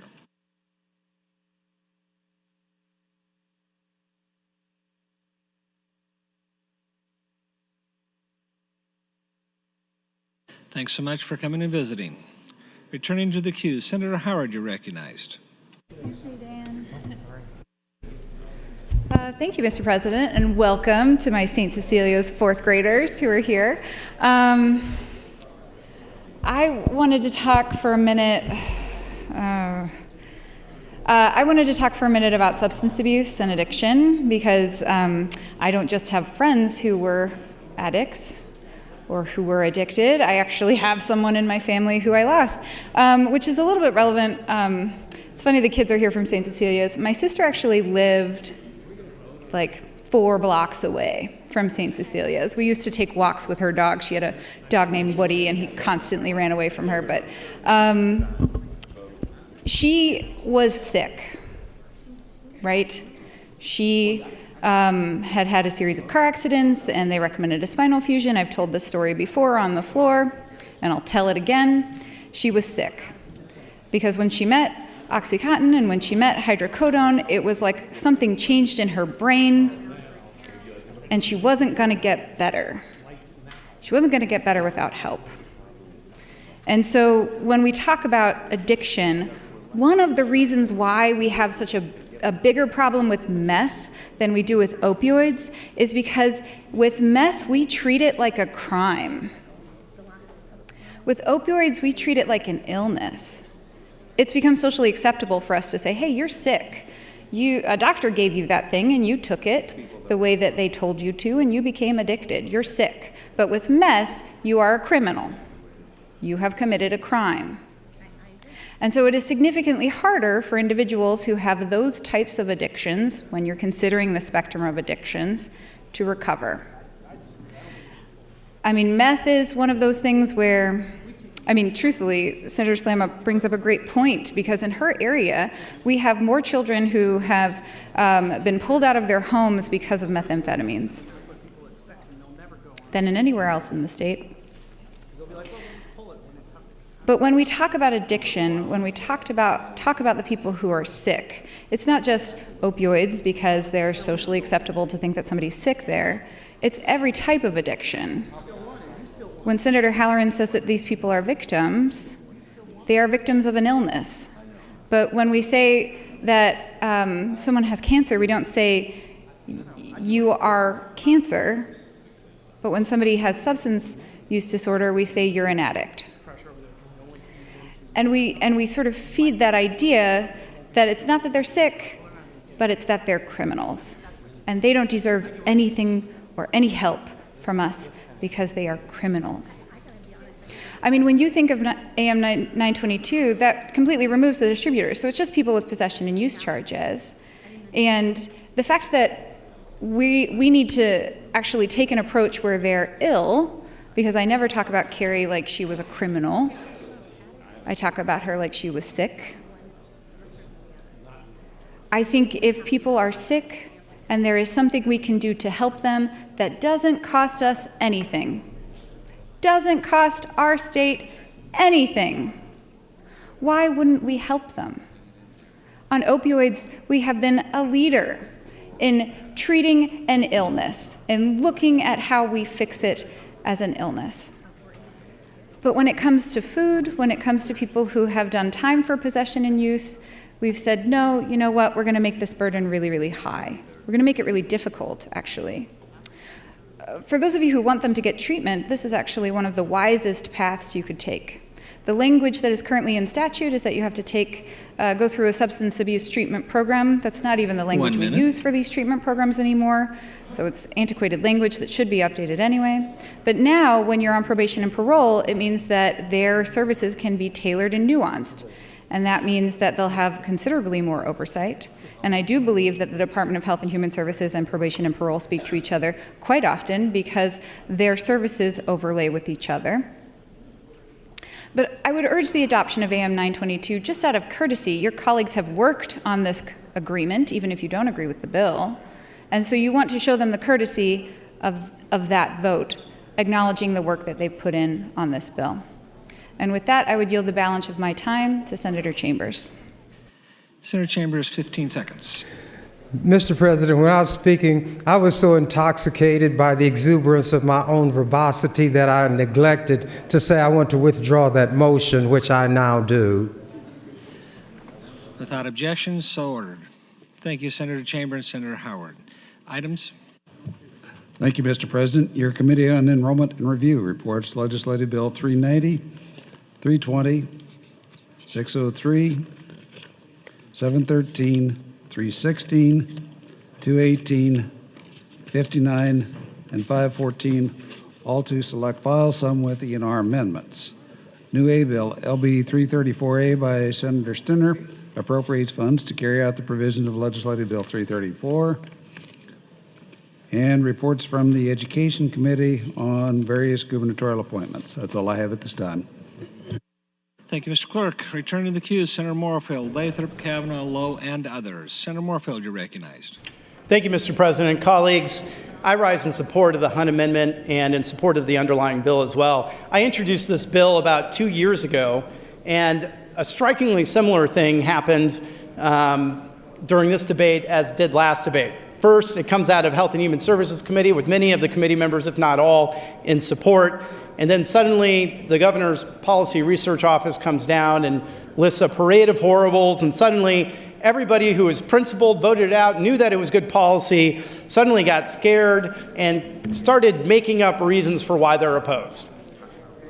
It's exactly what's happening in this floor debate. Now there's some folks saying, well, I'm going to oppose it because of comments that Senator Chambers made or somebody else made or whatever, that kind of nonsense. Colleagues, look at the bill at the face value. Put aside the introducer of a bill.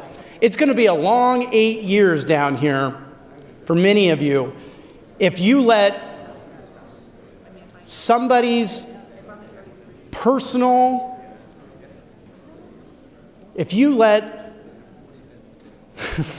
how do I say this?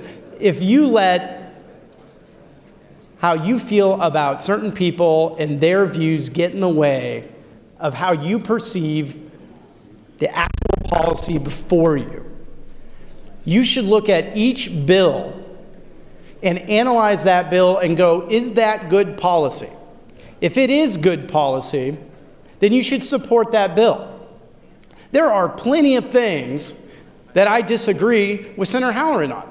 There's plenty of things I disagree with Senator Erdman and Senator Groney on. Shocker, I know, right? But I look at each of their bills at face value, and I've voted for plenty of bills that have come out of Halloran's office, that have come out of Erdman's office, and come out of Senator Groney's office, because they were good bills and good policy. There's going to be a lot of noise outside this body coming from the governor's office and from other people all across the state. And there's going to be a bunch of people that want you to oppose a bill simply because of the introducer, or simply because they said something a year ago that has nothing to do with this bill that upsets them. But I will tell you, as a more seasoned legislator now, which is hard to believe after just 5 years in this body, that you should look at each piece of legislation at face value. And particularly to say that you're not going to vote for somebody's bill because of something that somebody who isn't even the introducer said, grow up. Go take that up with that individual that said that on the floor, particularly if that's not the introducer. And if you're just looking for a reason to oppose a bill because of some of your friends don't like the fact that you're going to support it, then just go and tell the introducer that. Don't make up a reason. Don't blame it on somebody else's comments. That wasn't even the introducer on the floor. We're better than that. If we're going to be truly thoughtful lawmakers, we need to look at the value and the merits of each bill, not necessarily the introducer. And I know that's tough sometimes. I've struggled with that sometimes. It's such an interesting dynamic sometimes when I see the Policy Research Office and the Governor's Office come in and oppose a bill because it has a fiscal note. But then when there's an actual bill like this one that saves money in the long term, and even in the short term, they're opposed to it. 1 minute. Thank you, Mr. President. It's not ironic, it's just hypocrisy in many cases. And the bottom line is that this bill, with the amendment, no longer provides benefits for drug dealers. So all those arguments, the handouts you send out, let's stay focused on what the introducer is doing in the amendment before us. It no longer provides those types of benefits. In terms of issues with social media, there's all kinds of statements that are made not just on social media, but at fundraisers that have been disparaging to me and disparaging to my colleagues. But you know what? I look at the policy at its face value, and I also look at the individual. And I'll tell you, Senator Erdman can attest to this again, I don't say anything on social media that I don't say on the floor directly to his face or anybody else's face. So I will continue to represent my district and my constituents as I see fit on this floor and on social media. But I will continue to work with people and to collaborate with people. Thank you, Mr. President. Thank you, Senator Moorfield. Senator Bowles would like to welcome 41 members of the 7th grade from St. Peter's School here in Lincoln and her district. They are seated in the north balcony. Would you please rise and be recognized?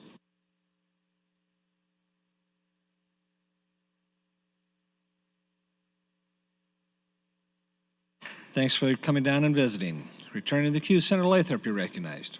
Thank you, Mr. President and colleagues. I stand once again to support AM 922. Senator Lowe made a comment, and I want to talk about it for a second. The comment was that these people don't deserve the benefit, and I'm going to tell you this isn't about whether they deserve it or not. They don't. They didn't work for this. This isn't something that they got coming because they served our country or whatever people might do to generally deserve a benefit from their government. It's not. No one can argue with that principle or that argument.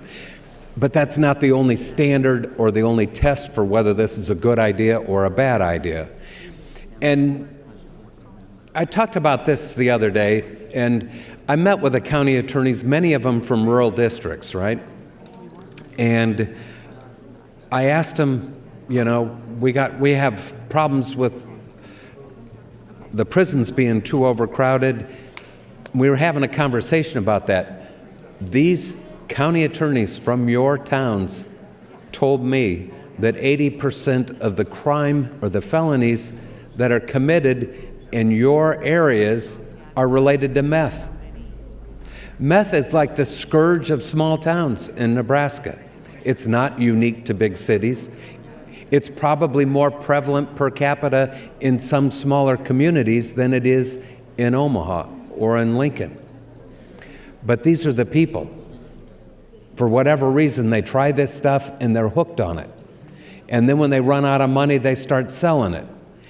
And by the way, we're not talking about the people that are in that phase of their addiction, right? This is about the people who have done their time, not the people that are out selling this stuff or using this stuff. These are the people who have done their time. And it's about whether or not we're going to try to help them during the period of time that they're at higher risk to recidivate. And it's probably a really small number. Now I want to talk about something else.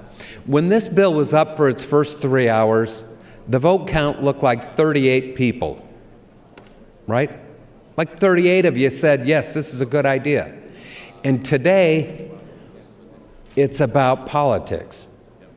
Today it's, I don't want to vote for this because this could turn into a mailer that goes into my district. So now people are peeling off of it and giving all kinds of excuses or reasons for peeling off of it. And here goes an opportunity to do something that would be good policy when it comes to trying to attack the problems of recidivism in the state. Now, that shouldn't be a reason for us to change our votes. The reasons you're given shouldn't be a reason to change your vote. If you're mad at Senator Chambers for some things that he said about farmers, that's not a reason to change your vote. Or you'll be changing your vote all session long. And people are going to say things. By the way, I completely agree with Senator Geist's comments yesterday about social media. I think it's a freshman mistake. Hopefully there's a lesson learned in this process of using social media and making it personal after a vote doesn't go your way. That too is not a reason to not vote for this. It's time that we decide whether we're going to make policy or be engaged in politics here. And it's time that we leave the politics at the door. Because we can't govern. Did you say time? 1 minute, Senator. It's time that we leave the politics at the door and come in here and make good policy, because we are getting further and further behind, and you don't want politics in the decisions we have to make on revenue or on property tax. It's just no way to behave in a deliberative body, because we're going to divide this place in two and get nothing done. Nothing done.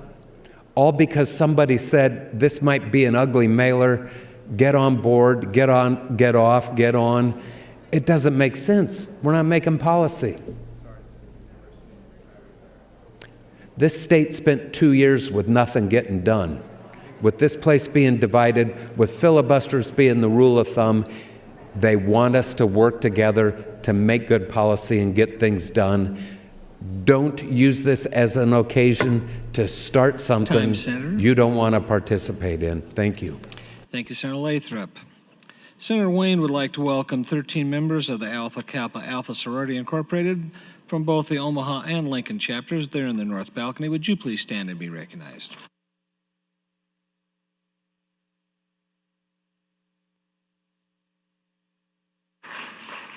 Thanks for coming and visiting. Returning to the queue, Senator Kavanaugh, Lowe, Wishart, and Panzine Brooks. Senator Kavanaugh, you're recognized. Thank you, Mr. Speaker. I rise today in support of Senator Hunt's bill, LB 169, and its amendments. I am on the committee that voted this out of committee unanimously after deliberate work on Amendment 710. And I appreciate Senator Hunt's hard work on making sure that this is a strong public policy. My background, which seems appropriate today since it's I Love NU Day to mention, is I have a master's degree in public administration from the University of Nebraska at Omaha. And we just heard Senator Lathrop speaking about strong public policy. One of the reasons that I sought this office is because I believe that public policy should be based in what is going to be best for the citizens and implemented properly and as sound public policy. And this piece of legislation is, to date, one of the most thoughtful pieces of legislation that I think we have seen. It has been deliberated on the floor, it has been reworked on the floor, it has been collaborative, and even when it had an overwhelming amount of support, Senator Hunt still continued to work with those that had concerns to address them. And I think that's really important to note. I did want to speak to some of the things that Senator Lowe has spoken about, and I wonder if Senator Lowe would yield for a question. Senator Lowe, would you please yield? Yes, I will. Thank you, Senator Lowe. So you spoke about your son, and I didn't hear the whole story, but he lived off $100 for a month? For a month. Okay. And was that covering his lodging? That was just his food. Just his food. So I did the math on what, thank you, Senator Lowe. I did the math on what a person who's incarcerated could potentially make in a month while incarcerated. The maximum they could make, and this is, I mean, if they get the highest paying job in prison, is $94.40 a month before taxes. And when they leave, this is what they've been earning monthly. And it is fair to assume that those that are incarcerated probably have children. So hopefully they've been sending some of their income to those children. Those that are incarcerated probably have other responsibilities that they have to pay for. And so when they leave prison, it's not very likely that they have that $94.40 saved up, especially if they're a woman and they have to purchase tampons while they're in prison. There are things that you have to purchase when you're in prison, and they're expensive. So these are people who are working while they're incarcerated, and we're not paying them for that work. We're not paying them a livable wage. So if we were paying them a livable wage, they would actually potentially have savings when they came out of incarceration, but they don't. And we're looking to give them 90 days of food.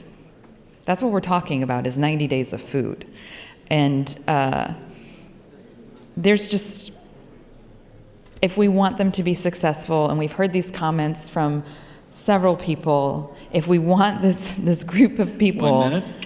thank you, no matter what they have done in their lives, to be successful and not go back into our extraordinarily overcrowded prison system, we need to give them the best footing, and that is a hand up. Giving people a good footing, a good start, 90 days. They only have 90 days to prove themselves to us that they deserve this chance. 90 days is what we're talking about, and it's food. It's not a car, it's not transportation, it's not health care.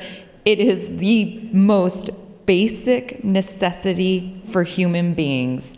It is food. And we have the Catholic Conference here. We're in the middle of Lent, for those of us that observe Lent, and it weighs heavily on my heart that this is the conversation that we're having. Time, Senator. Thank you. Thank you, Senator Kavanaugh. Senator Lowe, you're recognized. Thank you, Mr. President. Senator Chambers and I were speaking down here on the floor off mic for a little bit, and Senator Chambers and everybody else, all the other senators on the floor, we're all talking about the same people. Same people, we just have two different philosophies on accomplishing the same goal. We want to help these people. That's our goal, is to help these people and make them productive again. One way is to give them everything. The other way is to allow them to work for their accomplishments and for their earnings. One way, you gain dignity and pride and hope. The other way, well, that's about what you gain, is about nothing. It was made a mention that if you don't vote for this, you don't believe in SNAP. I believe in SNAP. I believe it has a purpose. It is not this purpose. If we do this for felons, do we do this for college graduates then that don't have a job lined up? Don't they need help? Don't they need to be fed? Once the university is no longer have their food program out in front of them?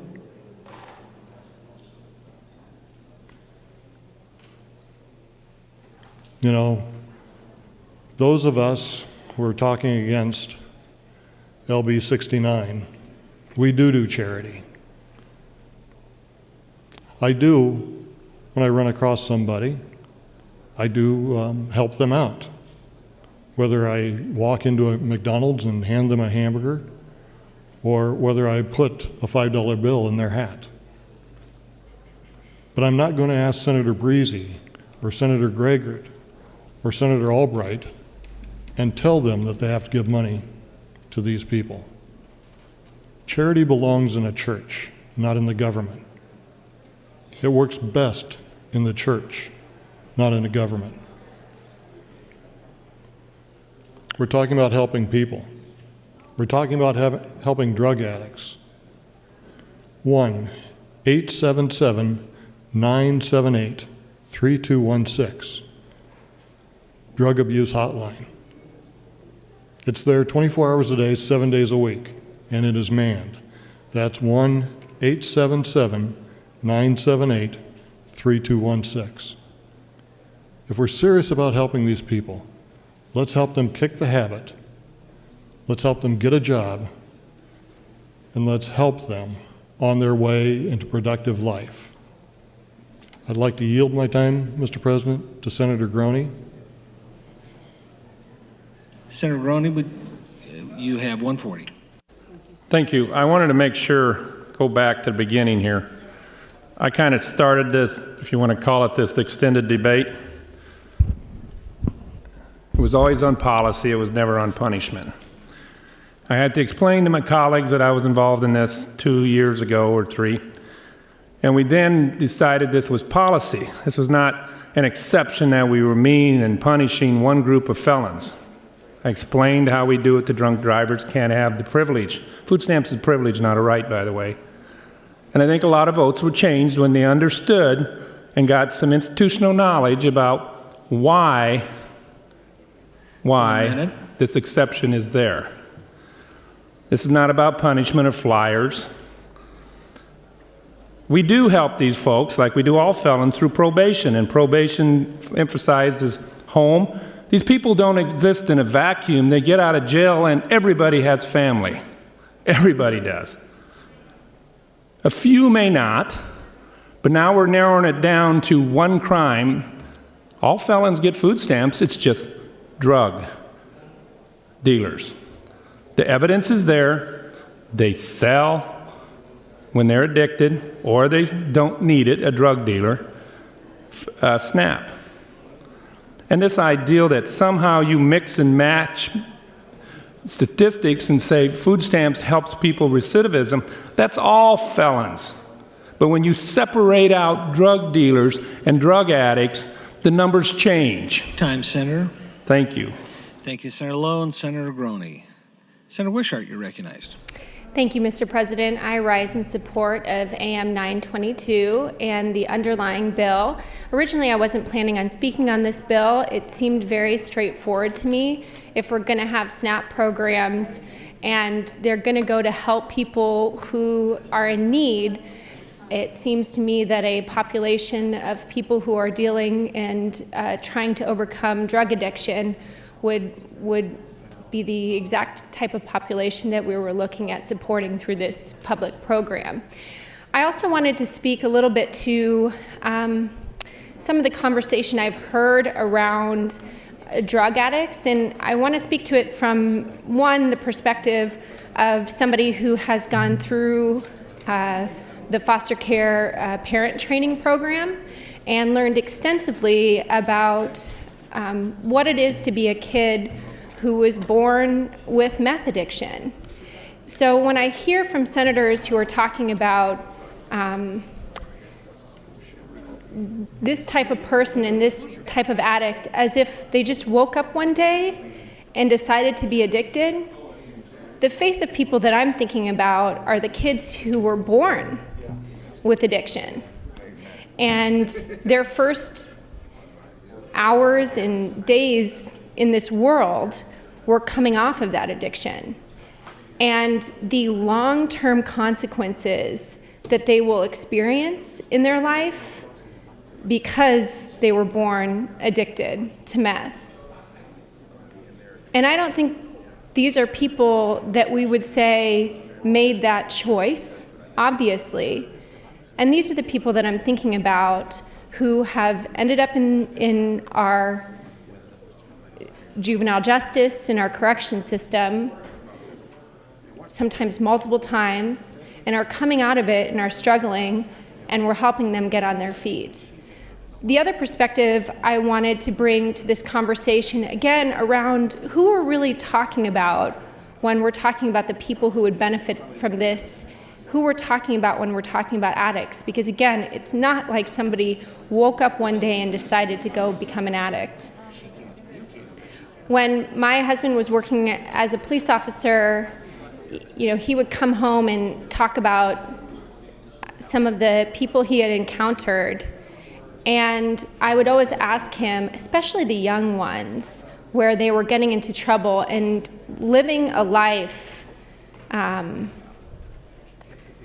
was so terrifying at such a young age. And, I'd ask him, you wonder what in their life had led them to get to that point. And in doing some research and looking into, for example, gang activity, there are kids at 8, 9, 10, 11 years old that are being pulled into gangs, into the gang pipeline. And these are the very kids that end up with a rap sheet before they turn 18, so extensive it will haunt them for the rest of their lives. So I would ask all of you, we see this handout of these people's faces who have obviously battled extensively with drug addiction, which, by the way, this handout feels very exploitive. We see this handout, and I would ask all of you to think, what in that person's life? What has led them to get to that place? And so obviously, this is the very type of person that we are talking about when we're talking about a public health program to provide food for people who are in need. So thank you, and I really encourage you to all step back and really dig deep. It seems like some of you need to dig deeper than others. Dig really deep into your conscience and recognize that this is a good bill for us to move forward. Thank you. Thank you, Senator Wishart. Senator Hughes would like to welcome the following guest, John Rundell from the Nebraska Oil and Gas Commission. They are seated under the north balcony. Would you please stand and be recognized?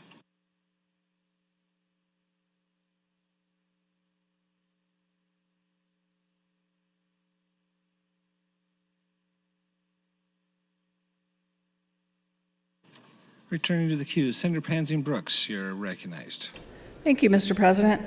Well, gosh, I'm hearing all sorts of things about mailers, and boy, we've got to start worrying about how we're going to vote because somebody's going to send out a mailer on us, and then people are mad because a freshman senator said something that, maybe she should have couched those words a little bit more carefully. But you know what? That freshman senator also worked on an amendment in good faith with people. She had 38 votes on this.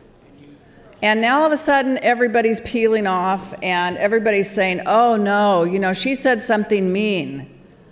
I've read it, it wasn't that mean. But the other thing is, are we worried about mailers, colleagues? Because wow, I can't wait for your futures if that's what we're voting on is mailers. I'll tell you what, these mailers will say that these people cared about keeping our communities safe. These people cared about making sure that when people got out of prison, their families had food so they didn't have to recidivate. I can't wait for these mailers. These are going to be awesome mailers. So sitting there and giving these excuses, I want to thank Senator Geist because her first day on this bill, she felt exactly as I did. She stood up and said really important words about how we've both served as chairs of special investigative committees and seen the trouble that is going on in our prisons, how we have an overcrowding system, how we have to work together to make our communities safer by not releasing people, number one, who haven't had the programming they need. So we need to work on programming. And number two, that have no hope for their future. So again, we can spend the money on the SNAP to help them get a foot up, or we can continue to pay the $32,000 a year and continue to increase the building of prisons, because if we build it, they will come. So again, we're in a vicious cycle, and with little to no programming, little to no help. Our prisons are our largest mental health institutions trying to deal with addiction without enough programming. So with that, I hope that you aren't really thinking about your mailers. That is what I'm truly hoping that that's not what's driving us here. And I will give the rest of my time to Senator Hunt. Senator Hunt, 215. Thank you, Mr. Speaker, and thank you, Senator Pansing Brooks. Let's just wrap up where we are on this bill. LB 169 and the amendments from the Health and Human Services Committee and my amendment that I worked on with stakeholders in the body here, it will address our prison overcrowding by ensuring that formerly incarcerated people don't recidivate, and it will result in long-term savings that will help our families, our communities, our children who need to rely on the benefits of this food. It'll help our workforce. We've seen a national trend to move away from lifetime bans and more toward policies that ensure food security and stability for formerly incarcerated people. And you can see all over the country, including in parts of Nebraska, how making sure they have that safety net keeps them out of our prison system, saves taxpayers money, helps our communities. Currently, 43 states have opted out or modified their food stamp access bans.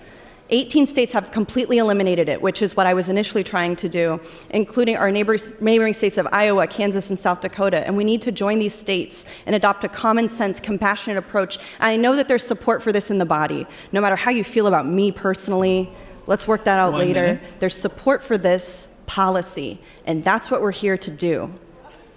AM 922 is a compromise amendment that excludes people with distribution convictions from SNAP, that's drug dealers, and that sounds like what we needed in the body to get to a place of almost full consensus. So I urge a green vote on AM 922, I urge a green vote on AM 710, and a green vote on my underlying bill, LB 169, my priority bill this year.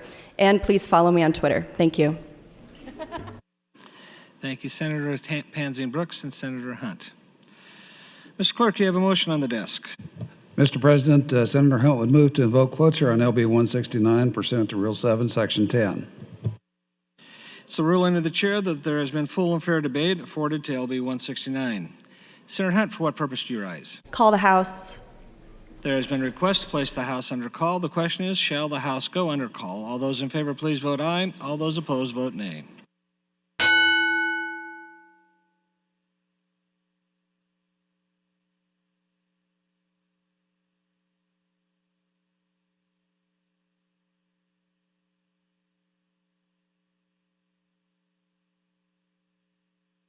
Please record. 27 ayes, 3 nays to go under call, Mr. President. Thank you, Mr. Clerk. The House is under call. The senators, please record your presence. Those unexcused senators outside the chamber, please return to the chamber and record your presence. All unauthorized personnel, please leave the floor. The House is under call.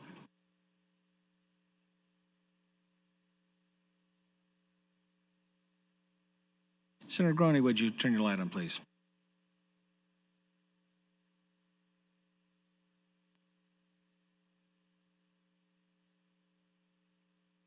Senator Moorfield, would you turn your light on, please? Thank you.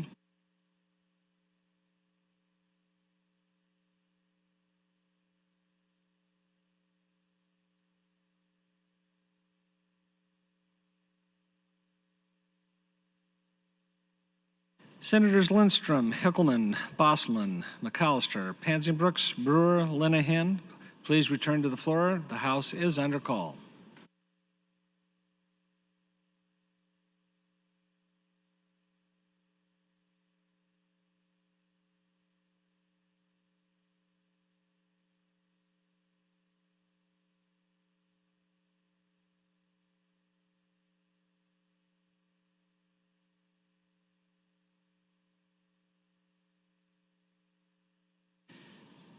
Senator Lindstrom, would you check in, please? Thank you. Senator Linehan, the House is under call. Would you please return to the floor?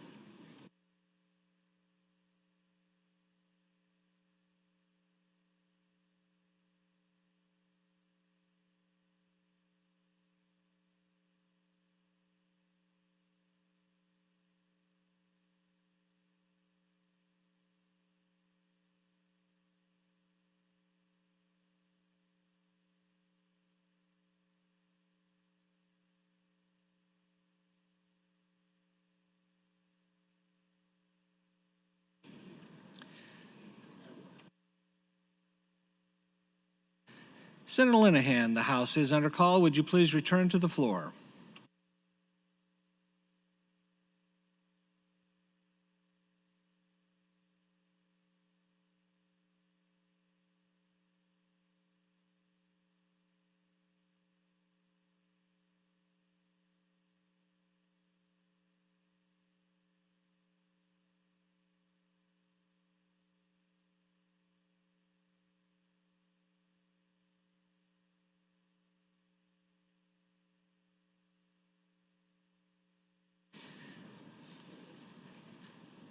Senator Hunt, we are unable to find Senator Linehan at this time. Would you like to wait, or would you proceed with the vote?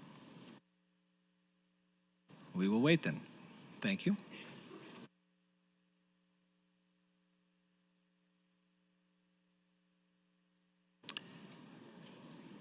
Senator Linehan, the House is under call. Please return to the floor and record your presence. The House is under call.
Senator Linehan, the House is under call. We are awaiting your return. Please return to the floor. The House is under call.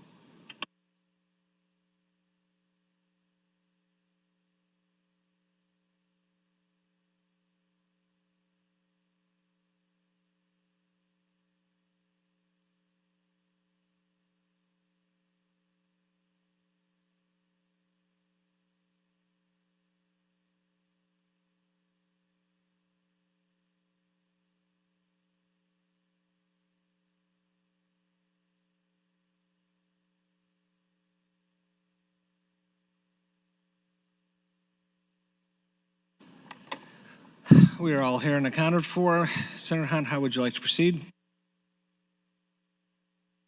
There's been a request for roll call in regular order. Mr. Clerk, this motion for cloture does require 33 positive votes.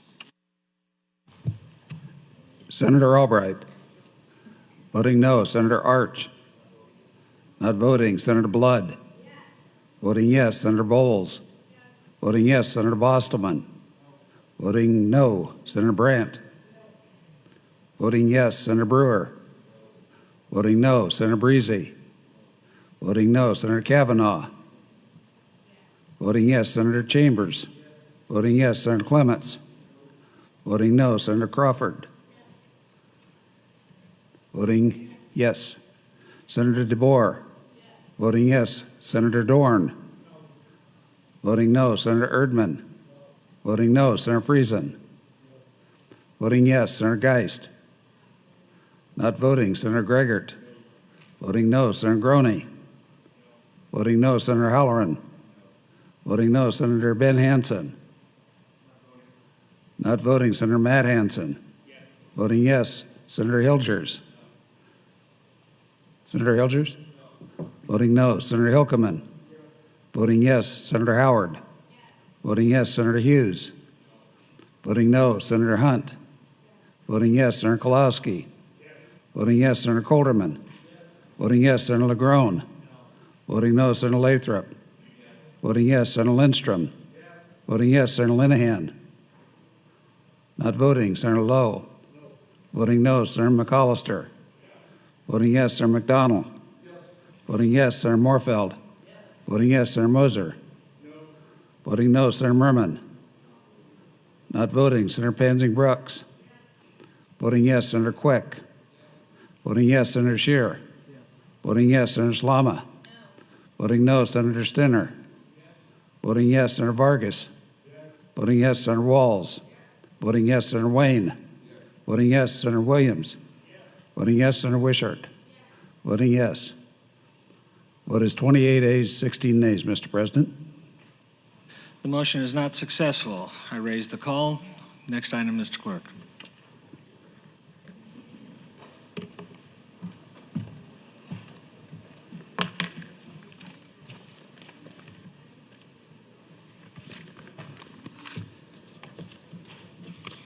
Mr. President, next bill, Legislative Bill 87 by Senator Wayne. It's a bill for enacting relating the Department of Economic Development to change provisions relating the distribution of funds from the Affordable Housing Trust Fund, from the Site and Building Development Fund, from the Job Training Cash Fund, and the Business Renovation Act, repeal original sections. The bill was introduced on January 10th, referred to the Urban Affairs Committee. That committee placed the bill on general file with no committee amendments. Thank you, Mr. Clerk. Senator Wayne, you're welcome to open on LB 87. Thank you, Mr. President and members of the legislature. One of the lesser-known components of the 2017 federal tax overhaul is the Opportunity Zone program, which is designed to promote investment and drive economic growth in low-income and economically disadvantaged communities. Under federal law, each state could nominate a number of census tracts to be designated as Opportunity Zones. Governor Ricketts nominated 44 census tracts in Nebraska as Opportunity Zones last year, and a series of maps showing those eligible census tracts were distributed to your desk earlier today.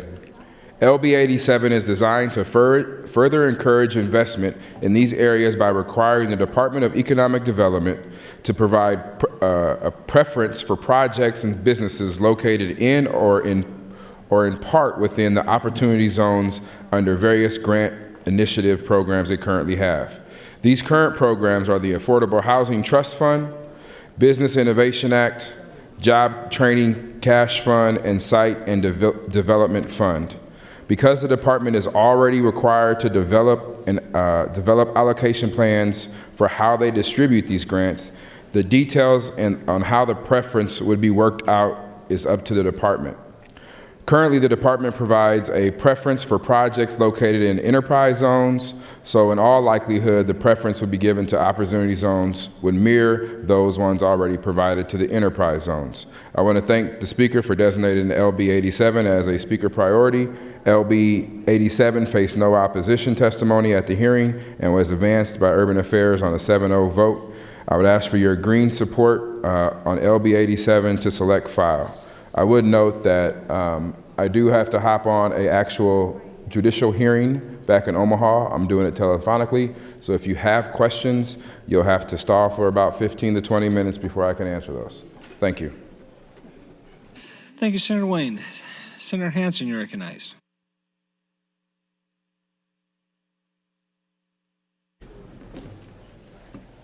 Thank you, Mr. President, and good morning, colleagues. I'd like to thank Senator Wayne for introducing this bill and for his efforts on this topic. In front of Urban Affairs last year, Urban Affairs Committee heard an interim study of mine looking at the ability of affordable housing and affordable housing options. And I think that's a wide priority across the state, and this is a good vehicle to encourage some extra promotion there. And so with that, I rise in support of LB 87. Thank you, Mr. President. Thank you, Senator Hansen. Senator Kavanaugh, you're recognized. Thank you, Mr. President. I'd like to ask some of my colleagues to yield for a question. Senator Albright, would you yield for a question? Senator Albright, would you please yield? Yes. Senator Albright, do you believe that people deserve food? Deserve? Yes. Deserve food. Everyone should eat, yes. Thank you. Senator Balsman, would you yield for a question? He's not in here. Senator Brewer, would you yield for a question? Senator Brewer, would you please yield? Yes. Do you believe that people deserve food? Yes. Is there any reason that a person does not deserve food? No. Thank you. Senator Lowe is not here. Senator Moser, would you yield for a question? Senator Moser, would you please yield? Yes. Senator Moser, do you believe that people deserve food? I would say... Do you believe that people deserve food? I would ask for the context in which you're asking the question. just basic human necessity. Do you deserve food? I think everyone needs to eat. Okay. And is there any reason that you can see that people should be deprived that necessity? I think people should work for their food. Is that the asked question you're looking for? No, I'm asking if there's any reason that people should be deprived. Is this germane to what we're talking about in this bill? If Or you is don't this want, an okay, exercise thank you, to go thank through you, a bunch of rigmarole? Thank you, Senator Moser. I support Senator Wayne's bill, and I support people having access to food. Thank you. Thank you, Senator Kavanaugh and others. Senator Chambers, you're recognized. Thank you, Mr. President, members of the legislature. Senator Wayne needs some time. He talked to me about it. And if there's one thing I know how to do is how to take time. But seldom am I requested to do so, except when speakers at critical points in the session need to keep the body in session and they don't want to recess or do anything like that, then I will fill in the empty time. There are a lot of things that I've done for this body in this place, which I ought not to have done if I acted on the basis of how I and other black people get treated in this society and in this legislature. I know the direction that Senator Kavanaugh was going, and so did Senator Moser. A guilty conscience needs no accuser. He knows what was in store, and he shouldn't have had any problem answering the question, but he's looking beyond that to what he thinks the next question might be. That shows, and now I'm leaving Senator Moser to speak in general terms, it shows what we're dealing with on the floor of this legislature. Any vote that I take, people can ask me about it, and I will respond. I will tell what vote I made, why I made it, and why I didn't do something different. When I'm going to take time, I will take time. If I'm gutless and somebody from the governor's office called me out there and said, "Punk, you better do what I tell you to do," and then I punk out and do it, I don't want anybody to ask me questions about that. And if I'm one who persuaded somebody to adopt or contrive an amendment which would take away my concerns on the bill, and they agree to that, and then I'm not voting, that's gutless. These new people are going to learn that what they do is creating a footprint, and there's at least one person who takes note of it. I noticed others who were not voting. Somebody had written, now it's supposed to be fictional, account of some rings of hell. And I think the hottest one was for those who wouldn't take a position. I think. Now I can stand to be corrected. And if I'm corrected, I will accept correction and thank whoever improved my education. But I think the point that I'm making is well understood. When you're gutless in this place, you mark yourself. When you persuade somebody to help draft an amendment that is going to take away your opposition, then you wind up not voting. You mark yourself. I don't trust people on this floor. I've been here 44 years. I learned from Jesus. He didn't trust those people he was with. He knew that one of them was a traitor. He knew that one was going to deny him. Then he knew that the rest of the cowards were going to forsake him when he needed them most. But he was trying to make them better than what they were. He knew that there was something in them which, if it could be reached, might put them on a firmer footing than they stood. You all do all this praying every morning, and the prayers that you pray could be answered by us if we would do the right thing. Who on this floor would say that somebody is not entitled to food? There are a number of you who feel that way. A number of you are vindictive, and you're vindictive toward those who cannot defend themselves and who have no voice. When these business persons who gouge and cheat come here through their Chamber of Commerce,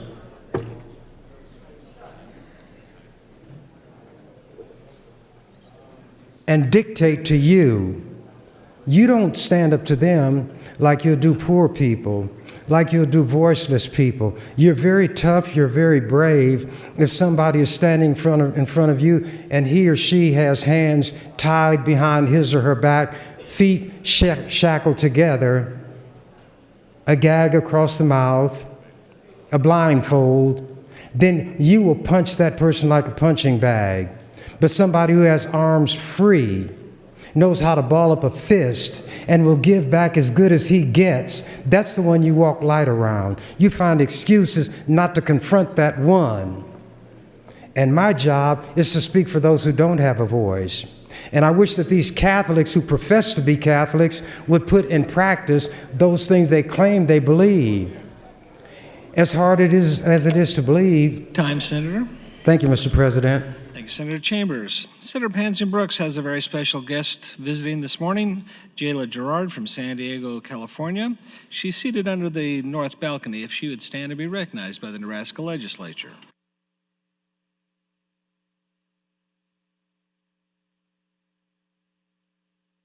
And Senator Geis would like to welcome the Catholics at the Capitol Day. They're from all across the state of Nebraska. They are in both balconies. Would you please stand and be recognized by the Nebraska Legislature?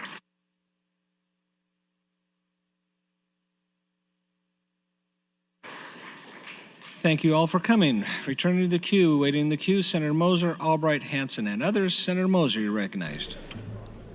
Good morning once again, colleagues. Well, it appears that we're not, despite the vote, we're still not done discussing 169, so I will respond to the last comments by Senator Kavanaugh and deserving food. I have compassion for my fellow man, but my compassion for my fellow man is a personal decision. I voted against 169 the first time. I voted against closure here, and I would vote against it if we were going to vote on the actual issue.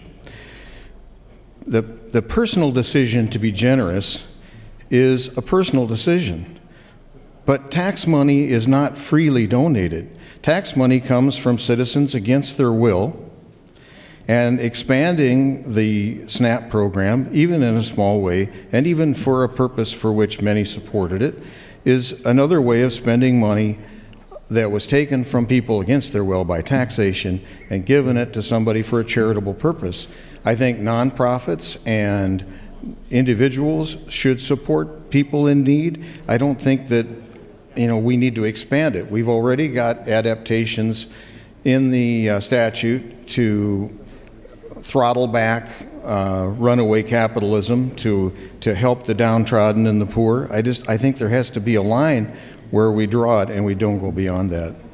The reasons for slippage in the vote count for the last bill, I think, are because some of that support was kind of weakly given, and as the discussion went along, I don't think it took too much for some of that support to evaporate. So, in order to move something through the legislature, we need to be able to work together. We need to have a good plan. We need to treat each other with respect and not ask gotcha questions, whether we're doing it here or whether we're doing it online somewhere. So with that, I'll move on to LB 87 and listen to the debate on that and see if I can learn something there. Thank you. Thank you, Senator Moser. Senator Hughes would like to welcome Steve Tucker from Venango, Nebraska. He is a Perkins County Commissioner as well as Venango Volunteer Fire Department Fire Chief. Man of many hats, would you please stand and be recognized by the Nebraska Legislature?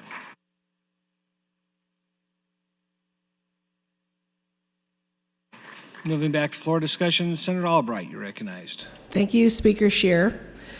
I rise in waiting to hear more on LB 87, knowing Senator Wayne would like some time. But I was in the queue when we took the cloture vote and wasn't able to stand up, so I'd like to say my piece at this point on 169. I did, in fact, tell Senator Hunt on Thursday night when we had the new amendment that I would be looking that over and visiting more with her about it and listening more. I was unable to be here yesterday, but in looking over some of the information on LB 169, there was an opponent in the committee on February 7th And it was Matthew Wallen, the Director of Division of Child and Family Services for the Department of Health and Human Services for the state of Nebraska. And he said within his statement to the committee that under current law, individuals are ineligible for SNAP if they receive a conviction of a drug distribution or drug sales, or if they have fewer than 3 convictions for possession or use and have not completed treatment after conviction. And not completing treatment, again, the integrity of our programs is at hand here. If this bill did not go through, we have other areas to look at, because I do believe that we need to be good stewards of our tax dollars. He said within his bill that in the last 2 years, DHHS, the Department of Health and Human Services, has denied or closed an average of 658 SNAP participants related to drug felonies. And internal data shows that 75% of those ineligible members are already a part of a household receiving SNAP. So while LB 169 would allow more drug felons to qualify for SNAP, many would be added to households who are currently receiving benefits, thus increasing monthly allotments that are already being used.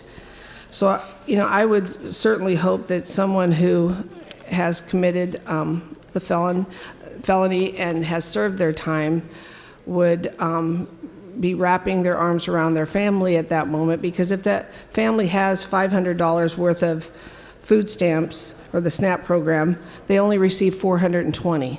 Well, again, if our programs are what they need to be, I would think that we would be able to take care of that and not have to extend it to further. The Department of Health and Human Services believes currently that the Nebraska law takes the right balance of helping those with drug addictions that receive treatments. They're being tough on drug trafficking and protecting hardworking Nebraskan tax dollars. So that's why I stood against the bill. I believe that when we get together on this floor, we have to do what's for the greater good of our state. And I do believe that LB 169 may have helped some. And I do know, I work at food pantries in my area, and the food is there. I can't imagine that anyone in our state would go without if they just know the resources that are out there. And I'm quite certain when being released from prison, they should know some of the places they can go to get food. And I don't believe that this floor is the place that if you're upset with a vote that you want to take on those that voted in the negative.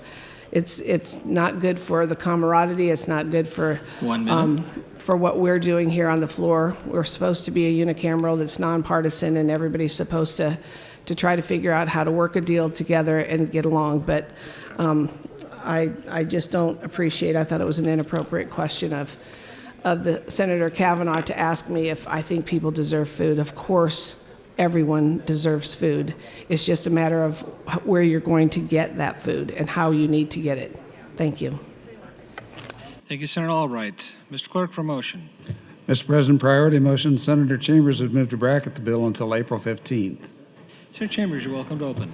Thank you, Mr. President, members of the legislature. Senator Wayne had asked me to help take some time, and when I get my engine revved, I cannot just shut it down all of a sudden.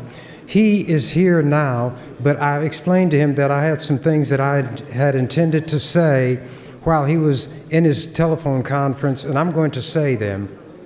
Senator Moser is just like Senator LaGrone.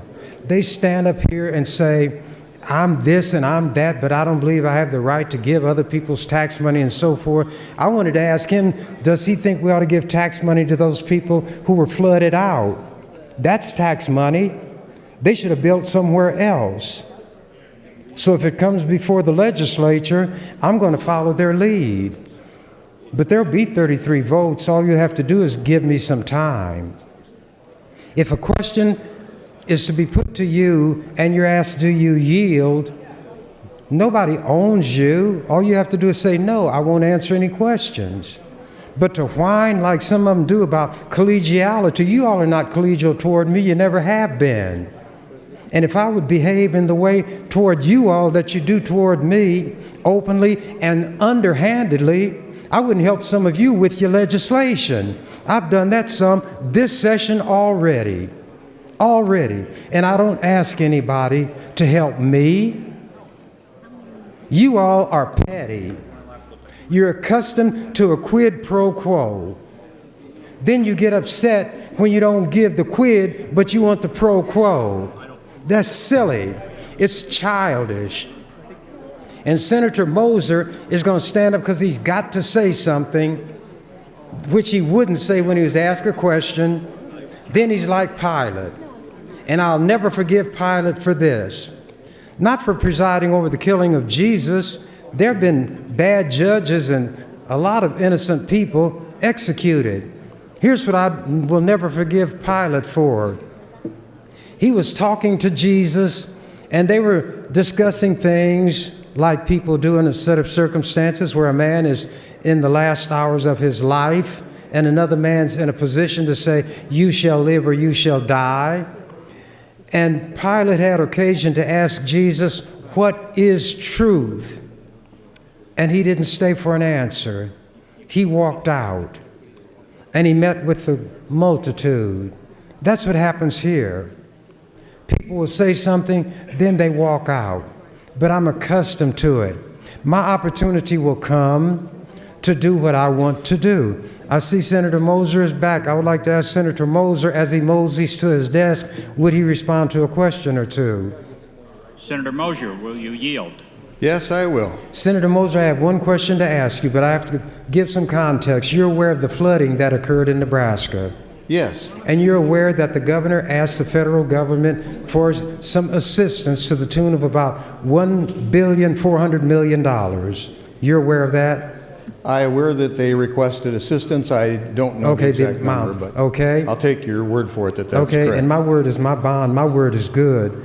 Do you, but I could be mistaken when we're talking about facts, so you took a wise man's position. Did you hear that the amount that may be lost when they total it up in crops and livestock, we're not talking about buildings and so forth, could reach $900 million. Had you heard that figure?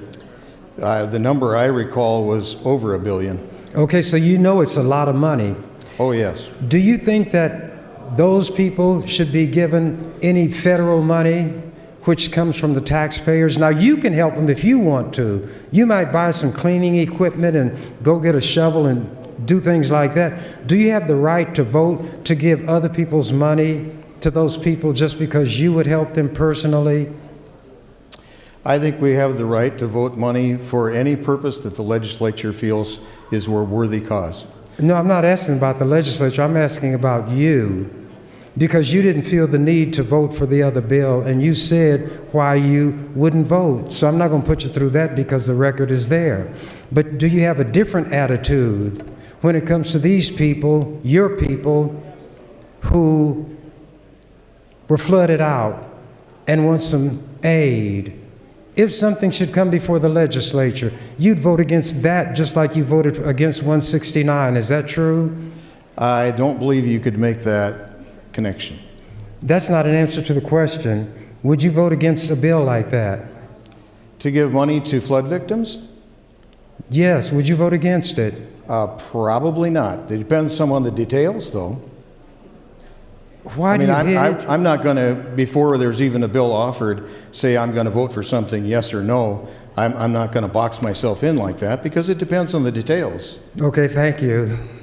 Thank you. Have you all ever heard of Wile E. Coyote? Smooth, slick, but I know what he'll do. He doesn't know, but I'm a mind reader. I wish Senator Breezy was here, and I would ask him to take a wager with me. I will tell you how Senator Moser will vote if a bill like that comes before us. He will vote yes, and the rest of you will vote yes, because they're your people and your kind of people. And if one of your kind happened to run afoul of the law, you would try to give help there. I know you. And you changed your votes because the governor's people called you out there and put the whip on your back. And you couldn't stand up to it. And you've shown him what you are, and I knew what you were before. And I'm not one of those people you can make an ugly face at me, and I'm not going to say what I got to say. Or you can stand up and say, we're not being nice to each other, and I think we ought to be nice to each other. Take that to the grade school playground.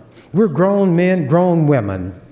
This is where lives can be lost. If you vote for the death penalty, you're voting on something that gives the state the right to take somebody's life. And you're going to tell me that I got to be collegial with you? You better be collegial with me. I don't have a bill, and I prioritize my bill to abolish the death penalty. That bill will not change me in terms of what I am as a person. Something can overrule that. If, in order to get a vote, I'd have to change what my values are. My job on this floor is different from you all's. Your job is to kiss up to people. It's to grin at people. It's to not be voting on measures. Then when your bill comes out of the Revenue Committee and I take all the time, and then if it gets to a vote, I vote no. I'm not going to sit there and say, I'm not going to vote. I'll be not voting. Or if you ask me how you vote on this, if I'm not going to vote for it, I'll tell you. If I tell you, I'm not ready to tell you that because I don't even know what the bill is. That's where I sound like Senator Moser. But he had a different reason for saying that than my reason would be. So when these bills come out here, and we're going to start all-day sessions next week, I believe, we're going to see what kind of man am I. Am I a windbag like a lot of you all? Would I do like Senator Halloran when I got everything in my hand and shadow an employee where the employee is working and bully somebody like that and I can fire him? I'm not like Senator Halloran. Am I like Senator Groney, who will take out after people and not take out after others? No, I am me. And Popeye and I are as one. I am what I am, and that's all that I am, and that's all that I will be. And we're going to see how much you like it when the seeds that you planted today bear a bitter fruit. I read to you something from that article that I handed out today, and it said that history touches us. 1 minute. The decisions and choices that we made in the past determine things that happen today.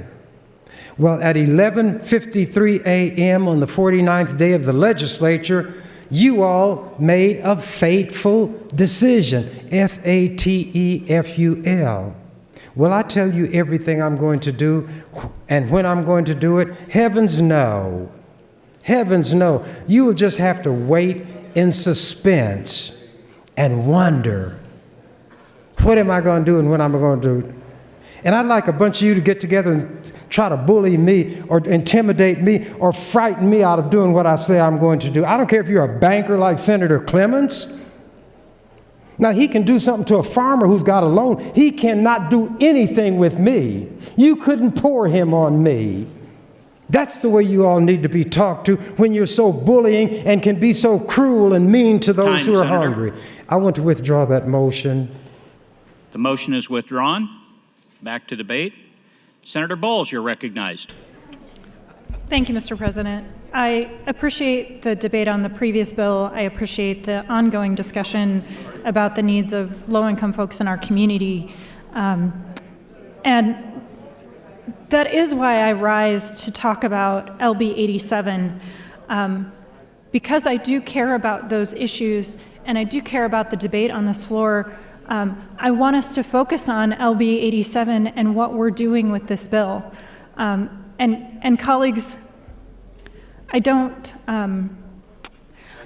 want to come across as sermonizing, but as someone who's served on in this floor for 7 years now, we have to maintain the quality of debate on this floor.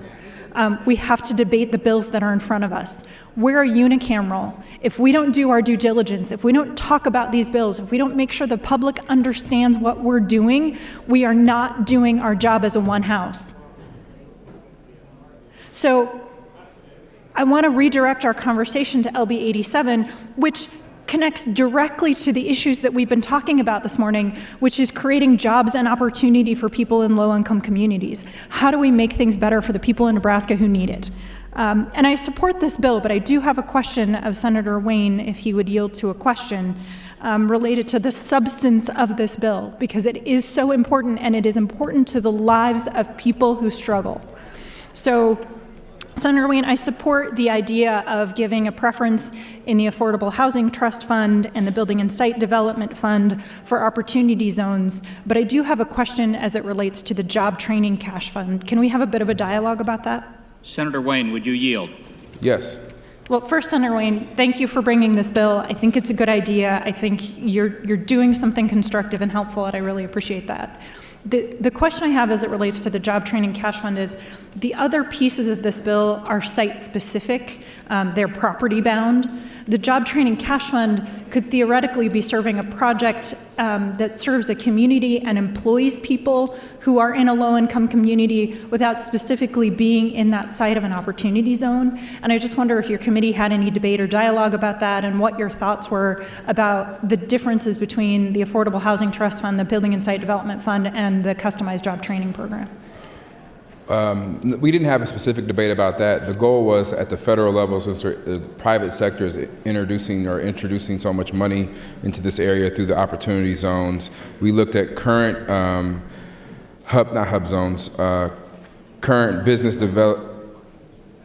enterprise zones. I couldn't get the word right. Enterprise zones, and we took that same priority language and mirrored it to the opportunity zone. So the enterprise zones already have that language. We just mirrored it to the opportunity zones. Mm-hmm. And I think my only hesitation about the customized job training program is that jobs may be it is possible that through the customized job training program, we should incentivize jobs for a community that are serving the people who live in an opportunity zone, but the jobs themselves may not be in that opportunity zone. So we can talk further about that off the mic. I'm not trying to parse apart what is already very good work, but I do think that these sorts of things are worth conversations and thoughtful, serious debate. The other thing I want to say here is I want to bring the attention of the body to the fact that we are running out of money in the customized job training program, and neither the Department of Economic Development nor anyone from the stakeholder community came in to discuss the importance of the customized job training program to the Appropriations Committee. So that resource may not be there into the future, despite the fact that we're hearing a lot about workforce development and workforce development needs. And so I think there's an opportunity here for us to keep talking about which tools in our toolbox really have an impact on workforce and workforce development. It's important that we talk about big picture strategies and the next steps for tax incentives, but it's also important that we shepherd and manage the resources that we have available and the tools in our toolbox now. And I hope that that's a discussion within the Appropriations Committee. Thank you for the dialogue, Senator Wayne. Thank you, colleagues. Thank you, Senator Bowles and Senator Wayne. Senator Groney, you're recognized. Thank you, Mr. President. I stand in support of LB 87. And Senator Wayne was quoted in the paper this morning in the Lincoln Journal-Star. We do try to help less fortunate areas for economic development. That's why him and I have always been on the same side how TIF should be used. And what I like about it blends well because there's already a dictate for its rural folks in 58708 about the affordable housing to allocate not less than 30% of such funds to each congressional district. More legislation should be, that line should be put into it. And you would get a lot more bipartisan action in urban-rural here if that's the way programs were set up, so that there was equal dispersion. But Senator Wayne, would you take a question? Senator Wayne, would you yield?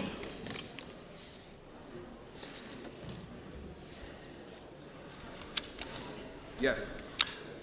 So has the federal government has established where these enterprise zones are, right? Or maybe I'm using the wrong word here, the opportunity zones. So the federal government asked the governors of each state to determine them, and Governor Ricketts in 2018 picked 44 census tracts in Nebraska to give to the federal government. To give, and it follows the lines of census tracts? Yes, it follows the lines of census tracts. Now, you know where I could go with that, but I won't. Anyway, no, good program. We need to make sure we define things.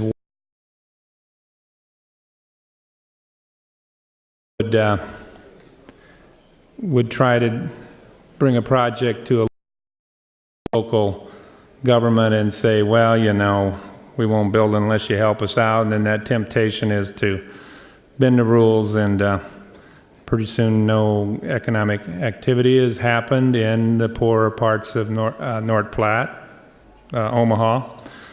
But no, it's a good bill. It needs to be added. There isn't that much money to go around. I know the housing, Affordable Housing Trust Fund, I believe Senator Williams actually added some money to it 2 years ago, because it was, I think we added, I don't think we took it away. We took it away, all right. Well, maybe we need this now, so we make sure we spend it for what it's supposed to be used for. Because like I said, somebody might come in and raid it. But no, this is a good bill. You know, I've supported Senator Wayne when he brings good ones. And I'm not supporting Senator Wayne. You know, it's like Senator Lathrop said earlier. You look at the bill, folks. You look at the bill. And if it's a good bill, and if you can work with the person who proposed it and make it better, that's how the system works here. And I would also like to inform the freshmen here, you will seldom see a senator that's been here at least one term go around with a vote card and ahead of schedule and ask somebody to support a bill or to give them 33 votes, because they know how the system works. We don't want to put a freshman senator or somebody in a bind that they gave a promise of a vote before the debate was heard. Because in 169, there was a perfect example again. For collegiality, I'll never do it. After we go through an extended debate of 2 to 3 hours, I may go around and ask you to support a bill, but you'll never see me do it ahead of time. It's not always a filibuster in this body. There's an awful lot of times we had extended debate, as we did yesterday, as we did this morning. It only becomes a filibuster when 1 minute or 10 minutes prior to 6 hours, if somebody pulls everybody out of the queue, it's not a filibuster. It was extended debate. It's only a filibuster if it goes the full 6 hours. We are here to debate issues. Senator Chambers is very good at it. Bring out the truth. And 169 was a beautiful example. Time, Senator. Thank you, Senator Groney and Senator Wayne. See no one in the queue. Senator Wayne, you're recognized to close on the advancement of LB 87. Thank you, colleagues, for listening and having a conversation on this debate. Thank you, Mr. President. This is a simple bill. We are trying to match what's going on federally, locally, to make sure we can get as much resources and opportunities to these areas that need it the most. And with that, I would ask for your green vote. Thank you. Thank you, Senator Wayne. The question is the advancement of LB 87 to ENR initial. All those in favor, vote aye. All those opposed, vote nay.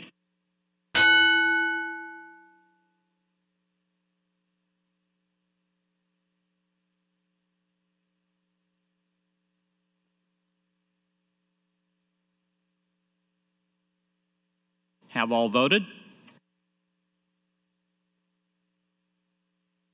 Record, Mr. Clerk. 32 ayes, no nays on the motion to advance the bill. The bill advances. Mr. Clerk, for items.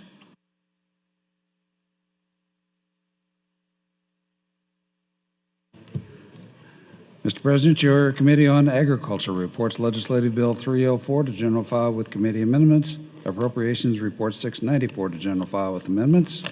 Communication from the Governor. Engrossed legislative bills 141, 318, 339, 340, 354, 354A, 399, 443, and 463 were received in that office on March 21st and signed and delivered to the Secretary of State on March 27th. Amendments to be printed. Senator Erdman to 483, Senator Dorn to 472, Senator Brewer to 374, Senator Wayne to 595, 179, 37, 462, 184, 700, 592, 147, 675, 428, 593, and 606. And finally, Mr. President, priority motion, Senator DeBoer would move to adjourn until Thursday, March 28, 2019 at 9 o'clock a.m. Members, you've heard the motion to adjourn. All in favor, say aye. Opposed, say nay. We are adjourned.